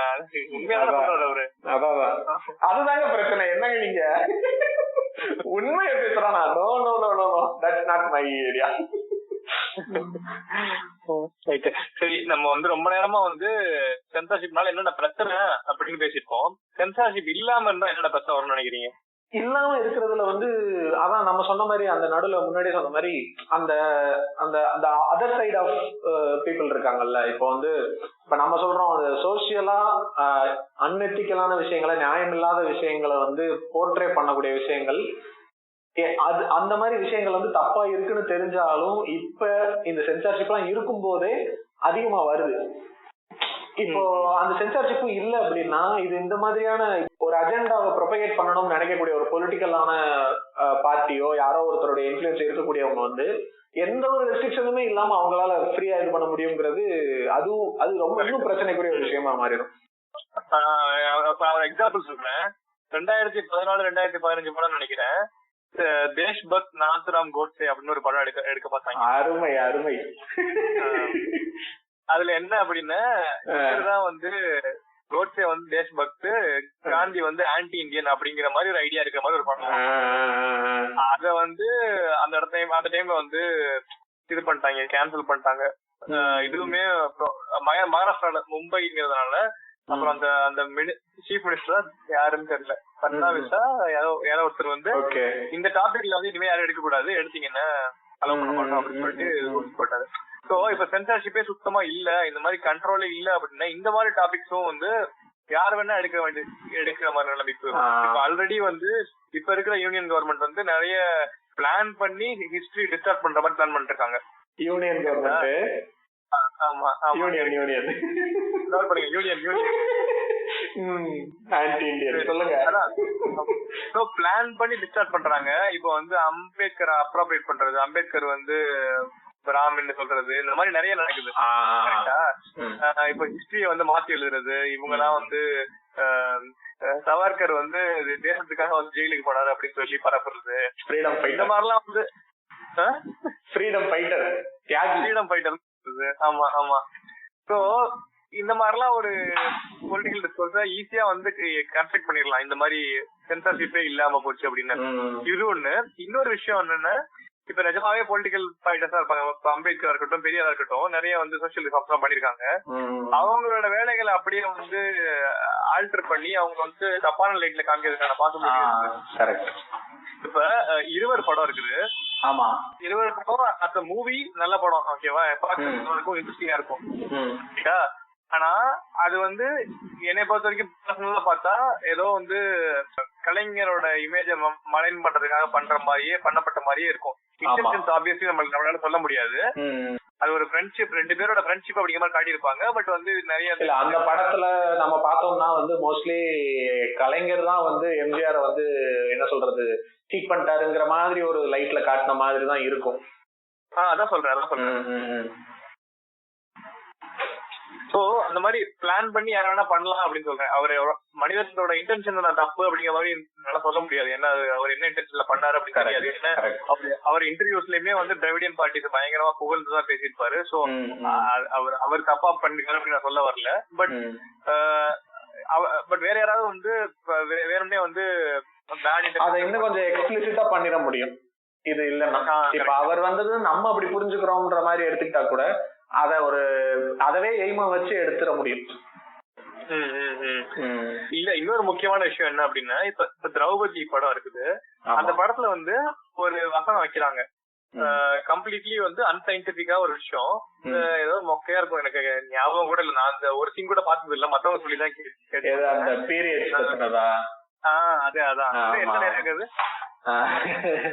நாப்கின் யூஸ் பண்ண எப்ப ஆரம்பிச்சோமோ அப்ப இருந்தே நம்ம எப்ப குழந்தை பெத்துக்கணும்ன்றத கார்பரேட் முடிவு செய்ய ஆரம்பிச்சிருச்சு. இது சென்டென்ஸாவும் புரியல, இல்ல இது சென்டென்ஸாவும் புரியல, நீ அதுக்குள்ள என்ன அர்த்தம் சொல்றேன்னு புரியல, இதுக்குள்ள நீ என்ன கான்ஸ்பிரசி தியரி பேசுறேன்னு சொல்லல. சும்மா ஏதோ இந்த கார்பரேட் இந்த மாதிரி 4 வார்த்தையை போட்டா கொஞ்சம் ஏதோ வித்தியாசமா இருக்கும்னு நினைச்சு பண்ணிட்டாரு போல. இல்ல நம்ம சிரிச்சு இதை பிரஷ் ஆஃப் பண்ணிடுறோம். ஆனா ஆல்ரெடி ஹீரர் பாஸ்கர், பாரதியாலன் இந்த மாதிரி நிறைய வந்து ஆன்டி சோசியல் எலிமெண்ட்ஸ் இருக்கு நம்ம சொசைட்டில. இவங்களோட சேர்ந்துட்டு இந்த மாதிரி மூவிஸ்லயும் மாஸ் ப்ரோபகண்டா நடந்துச்சுன்னா நிஜமாவே வேக்சினேஷன் தப்பு, நிஜமாவே வந்து இந்த பேட்ச் யூஸ் பண்ணக்கூடாது, இந்த மாதிரி அன்சைன்டிபிக்கான திங்ஸையும் ப்ரோபகண்டா பண்றதுக்கு இந்த பாசிபிலிட்டிஸ் கொடுத்துரும். விஜய் டிவி காரனுங்க இருக்கானு பாத்தியா, இவனுங்க அந்த அந்த ஜாதி சம்பந்தப்பட்ட ஒரு ப்ரோக்ராம் நடந்துச்சுல, அந்த ஒரு பையனை கூட ரொம்ப கலாய்ச்சிட்டு இருந்தானுங்களே, அந்த மாதிரி ஷோவும் எடுத்து பயங்கரமா அதை ப்ரொஜெக்ட் பண்ணானுங்க. அதாவது கேஸ்டிசம் வந்து எவ்வளவு பிரச்சனைக்குரியதுன்னு. அதுக்கு அடுத்த வாரம் திரௌபதி படத்தை போட்டுட்டு நாடக காதலுக்கு எதிரான போராட்டம் ஒரு கலை காவியம் அப்படின்னு ஒரு பில்டப் எடுத்து போடுறாங்க. தெரியாதா? போன வாரம் கூட போட்டானுங்க. அதுக்கு அவனுக்கு கொடுக்குற பில்டப் இருக்குல்ல, இது ஒரு காவியம், இது ஒரு இது அது அப்படின்ட்டு ஒரு திரௌபதி விரட்ட வருகிறாள், அதுக்கு அந்த ஒருத்தர் வாய்ஸ் கொடுப்பாப்ல வழக்கமா பயங்கரமா பேசி வச்சிருப்பாப்ல. ஓகே, சோ ஒரு கன்க்ளூஷனுக்கு ஆல்மோஸ்ட் நம்ம எண்டுக்கு வந்துட்டோம்னு நினைக்கிறேன். இத கன்க்ளூஷனா நம்ம வந்து சொல்றது வந்து கொஞ்சம் கஷ்டமான விஷயம் தான். ஏன்னா இது வந்து ஒரு என்ன சொல்றது, நம்ம ஏற்கனவே சொன்ன மாதிரி இது ஒரு 2 சைடு கத்தி மாதிரி தான். இத வேணும்னு சொல்றதுலயும் முழுசா பிரச்சனைன்னு சொல்லிட முடியாது, இல்ல வேண்டாம்னு சொல்லணும்னாலும் அதனுடைய விளைவுகளும் பிரச்சனைக்குரியதா இருக்கும். சொல்ல முடியாது, சொல்ல முடியாது. இதான் 1 மணி நேரமா பேசிட்டு இருந்தீங்களாடா? என்னை பொறுத்த வரைக்கும் வெறும் இந்த central board of film certification இருக்காங்க, இவங்களையோ இல்ல சென்சார் பண்றவங்களையோ அக்கௌண்டபிள் ஆகிறத தாண்டி பீப்புளுக்கும் கொஞ்சம் அக்கௌண்டபிலிட்டி இருக்கணும் அப்படிங்கிறாங்க. எந்த கண்டென்ட் பார்க்கணும், எந்த கண்டென்ட் பார்க்க கூடாதுங்கிற தெளிவு நமக்கு இருக்கணும். இப்ப ஒருத்தன் வந்து பிளான் பண்ணியே பண்றான். இப்ப இந்த சென்சார்ஷிப்னால அஃபெக்ட் பண்ண முடியாது, கண்டிப்பா அவனை ரெஸ்ட்ரிக்ட் பண்ண முடியாது அப்படின்னு அந்த கண்டென்ட் நம்ம வந்து தேடி போயிட்டு நம்ம இப்ப விஜய் டிவி எக்ஸாம்பிள் சொல்றீங்கல்ல, இந்த மாதிரி விஷயங்களை பெருசா மார்க்கெட் பண்ணாம அதுக்கு ஒரு கமர்ஷியலைஸ் பண்ணல அப்படின்னு நம்ம பார்க்கவே மாட்டோம்ல. திரௌபதியவே நம்ம இவ்வளவு பேர் பேசி அது ஒரு பெரிய விஷயம் ஆக்கல அப்படின்னா அது யாரும் பார்க்கவே மாட்டாங்க. ஏன்னா அது மேக்கிங்கும் ரொம்ப குப்பப்படும், நடிப்புலயும் ரொம்ப குப்பப்படும். கரெக்டா? ஆமா. இப்போ நம்ம இந்த நெகட்டிவ் பப்ளிசிட்டி குறுக்கல யாரும் பேசவே மாட்டாங்க. புரியுது. அந்த ரெஸ்பான்சிபிலிட்டி நமக்கு இருக்கு அப்படின்னு நினைக்கிறேன். அதுவும் ஒண்ணு. இன்னொன்னு நம்ம சொன்ன மாதிரி சோசியலா சில விஷயங்கள்லாம் இருக்குல்ல. இப்ப நம்ம எதெல்லாம் நம்ம வந்து இன்னும் பெட்டர் ஆகணுங்கிறது இருக்குல்ல. இப்போ ஒரு பெண்களுக்கு எதிரான விஷயங்களோ, இல்ல வந்து ஒரு பாலின ஈர்ப்பு உடையவங்களுக்கு எதிரான விஷயங்களோ, இல்ல வந்து உடல் ஊனம் இருக்கக்கூடிய அவங்கள கொச்சைப்படுத்துற மாதிரியான விஷயங்கள், இல்ல திருநங்கைகள் திருநம்பிகள் இவங்களை கொச்சைப்படுத்துற மாதிரி இந்த விஷயங்கள் எல்லாத்துலயுமே அஸ் அ சொசைட்டியாவே நம்மளுடைய மைண்ட் வந்து கொஞ்சம் இன்னும் நிறைய பெட்டர் ஆக வேண்டியது இருக்கு. அது வந்து கொஞ்சம் கொஞ்சமா நடந்துகிட்டு இருக்குன்னு வச்சுக்கலாமே. இப்போ திருநங்கைகள் வந்து ஒரு 5 வருஷத்துக்கு முன்னாடி ஒரு படத்துல எப்படி காட்டப்பட்டாங்கன்றதுக்கும் இன்னைக்கு காட்டப்படுறதுலயுமே நிறைய முன்னேற்றங்கள் இருக்குன்னு சொல்லலாம். இன்னும் நம்ம முழுமையடையல, ஆனா கண்டிப்பா முன்னேற்றம் இருக்கு. நீங்க வந்து ஒரு ஒரு பாட்டுல வந்து சும்மா ஒரு பையனை சுத்தி ஒரு 5 பேர் திருநங்கைகள் வந்து ஒரு மாதிரி காமெடியா ஆடுற மாதிரி, அவங்கள பார்த்து அருவருத்து ஓடுற மாதிரி எடுத்துக்கிட்டு இருந்த சினிமால இப்போ சூப்பர் டீலக்ஸ் மாதிரி ஒரு படமோ, இல்ல இப்ப இந்த பாவக்கதைகள்ல வந்தக்கூடிய தங்கம்ன்ற கேரக்டரோ, இது வந்து அது வந்து என்னன்னா தங்கம்ன்ற கேரக்டர்லயும் என்னன்னா அதுல அவங்களுடைய வலிய சொல்லியிருப்பாங்க. சோ இந்த லெவலுக்கு கொஞ்சம் ஒரு முன்னேறி வரும்போது மறுபடியும் அந்த டிரான்ஸ்போபிக்கான ஹோமோபோபிக்கான விஷயங்களை வந்து திரும்ப ப்ரொபகேட் பண்ற மாதிரி ஆன படங்கள் வர்றதுக்கான காரணம் அதை ஆடியன்ஸா நம்ம என்ஜாய் பண்றோம் அப்படிங்கறதுனாலதான். அந்த மைண்ட்ல நம்மளுக்கு அந்த ஒரு தயக்கம் வந்துருச்சுன்னு வச்சுக்கோங்களேன். ஒரு வந்து அவனா நீன்ற காமெடியை பார்த்து நம்மளுக்கு சிரிக்கும் போது ஒரு தயக்கம் வந்துருச்சுன்னா அதுக்கப்புறம் அந்த காமெடி வராது. இப்ப நல்லா சொன்னீங்க. இப்ப இந்த ஹாட் ஸ்டார்ல வந்து இந்த குக் கோமாளி ஷோல வந்து இந்த அவனா நீ அப்படிங்கிற ஒரு விஷயம் அப்படின்னு ஒரு கவுண்டர் பின்னாடி போட்டிருந்தாங்க. நம்ம இந்த சொசைட்டியா நம்ம கொஞ்சம் அவேக்கா இருக்கிறதுனாலதான் அது தப்புன்னு நம்ம சொல்லி டிவில வர்றப்ப அதை கேன்சல் பண்ணிடுறாங்க. நம்ம கிட்ட இருந்து நம்ம என்ன எதிர்பார்க்கிறோமோ அதுதான் வந்து இந்த மார்க்கெட் தெளிவா இருந்தோம் அப்படின்னா நம்ம வந்து பொழைச்சிக்கலாம் கிட்ட இருந்து. ஆமா, அந்த தெளிவு நம்மள்ட்ட வந்துச்சுனாலே அந்த சென்சார்ஷிப்ங்கிறதுல வந்து நம்மளுக்கே அத ஒரு அந்த எதை சூஸ் பண்ணணும் எதை சூஸ் பண்ணக்கூடாது அப்படிங்கறத தெளிவு வந்துருச்சுன்னா அதுக்கப்புறம் நம்ம கேள்வி கேட்க முடியும். நீங்க எதுக்கு இதை முடிவு பண்றீங்க, நீங்க சர்டிபிகேட் மட்டும் கொடுங்கன்னு நம்மளால பேச முடியும். சரி, கடைசியா இன்னொரு விஷயம், நம்ம வந்து ரீசெண்டா ட்விட்டர் ஸ்பேசஸ்ல வந்து ஒரு சின்ன செஷன் மாதிரி பண்ணோம். நம்ம பாட்காஸ்ட் கேட்கறவங்கள கூட கனெக்ட் பண்ற மாதிரி பண்ணலாம் அப்படின்னு சொல்லி பண்ணோம். ஸோ அதுல வந்து ஓரளவுக்கு நாங்க எதிர்பார்த்த அளவுக்கு நிறைய பேர் வந்து ஜாயின் பண்ணி அவங்களுடைய கருத்துக்கள்லாம் சொன்னாங்க. ஆக்சுவலா நாங்க பிளான் பண்ணதே வந்து லைக் நம்ம ஒவ்வொரு எபிசோட்லயுமே நாங்க 2 பேர் பேசுறது வந்து ரொம்ப மொனோட்டோனஸா 2 பேரும் ஒரே ஒரு மாதிரியான கருத்துக்களை மாத்தி மாத்தி ஷேர் பண்ணிட்டே இருக்கும்போது அதுக்கான மாற்று கருத்து கேட்கறவங்க மனசுல வர்ற கேள்விகள் இதெல்லாம் எங்களுக்கு தெரியாமலே போறதுனால அதை அட்ரஸ் பண்ணணும் அப்படிங்கிற ஒரு தாட்ல வந்து அந்த ஃபர்ஸ்ட் செஷன் நடந்துச்சு. அதுல நிறைய பேர் சொல்லியிருந்தாங்க. அது ஒரு நல்ல செஷனா போச்சு. ஒரு 1.5 மணி நேரம் 2 மணி நேரமே போயிருக்கும்னு நினைக்கிறேன். ஸோ அது நல்லா ஃபன்னா இருந்துச்சு. இதே மாதிரி இன்னும் சில செஷன்ஸ் பண்ணலாம் அப்படிங்கிற மாதிரி ஒரு ஐடியா. அதுல இன்னும் எபிசோட் கேட்கறவங்க நிறைய பேர் ஜாயின் பண்ணாங்கன்னா மெயினா வந்து என்னன்னா அந்த லிசனர்ஸ் கூட ஒரு கனெக்ட் மாதிரி பண்ணிக்கலாம் கேட்கறவங்க கூட. ஏன்னா நம்மளும் கத்துக்க வேண்டியது நிறைய இருக்குன்றதுதான் எங்களுடைய தாட்டு. நாங்க எல்லாத்தையும் தெரிஞ்சுக்கிட்டு பேசுறோம்ன்றத விட கொஞ்சம் கொஞ்சமா தெரிஞ்சுக்கிறோம் அப்படிங்கறதான். ஸோ நாங்க நேற்று ஸ்பேசஸ்லயுமே பேசும்போது வந்து நிறைய பேர் சொன்ன விஷயம் எங்களுக்கு புதுசா நாங்க கத்துக்கிற மாதிரி இருந்துச்சு. ஸோ இந்த மாதிரி செஷன்ஸ் இன்னும் நிறைய பண்ணுவோம். ஆனா ட்விட்டர்ல வந்து இன்னும் கொஞ்சம் சில பக்ஸ் எல்லாம் இருக்கு. ஆக்சுவலா கிளப் ஹவுஸ் நிறைய பேர் ரெக்கமெண்ட் பண்ணாங்க. கேட்கறவங்க நிறைய பேர் கிளப் ஹவுஸ்ல நீங்க இன்ட்ரெஸ்டடா இருந்து அதுல ஜாயின் பண்ண வந்தீங்க அப்படின்னா கண்டிப்பா கிளப் ஹவுஸ்லயுமே அது இன்னும் பெட்டரா பண்ண முடியும். ஸோ ட்ரை பண்ணுவோம். ஜஸ்ட் ஒரு ஹெட்ஸ்அப் மாதிரி சொல்லணும்ன்றதுக்காக தான் இதை இந்த எபிசோட்ல சொல்றோம். ட்விட்டர் இன்ஸ்டாகிராம் ரெண்டுலயுமே வந்து @podcast VINA_PODCAST அப்படிங்கிற ஐடியில எங்க பேஜ் இருக்கும். அதுல ஃபாலோ பண்ணீங்கன்னா நாங்க அப்பப்ப என்னென்ன பண்றோன்ற அப்டேட்ஸ் எல்லாம் மோஸ்ட்லி இன்ஸ்டாகிராம்ல தான் வரும். ஸோ ஃபாலோ பண்ணீங்கன்னா எங்களுக்கும் ஒரு கனெக்ட் இருக்கும். நம்ம பேசுறத கேட்கறாங்க, ஸோ அதுல என்ன மாதிரி ஃபீல் பண்றீங்க, அதுல என்ன கமெண்ட்ஸ் இருக்கு, ஃபீட்பேக்ஸ் இருக்குங்கிறத சொன்னா பெட்டரா பண்றதுக்கு ஹெல்ப்ஃபுல்லா இருக்கும்னு நினைக்கிறேன். ரொம்ப ஃபார்மலா பத்திரிக்கை வச்சுக்கிட்டு இருக்கோமோ. அதே இப்பதான் கண்டுபிடிக்கிறீங்களா? எங்க கேக்குறவங்க எல்லாம் வந்து ஏதாவது சொல்லிட்டு போங்க, அவ்வளவுதாங்க மேட்ரு முடிஞ்சுங்க, சிம்பிளா முடிச்சுக்கலாம். ஓகே, நன்றி. நன்றி.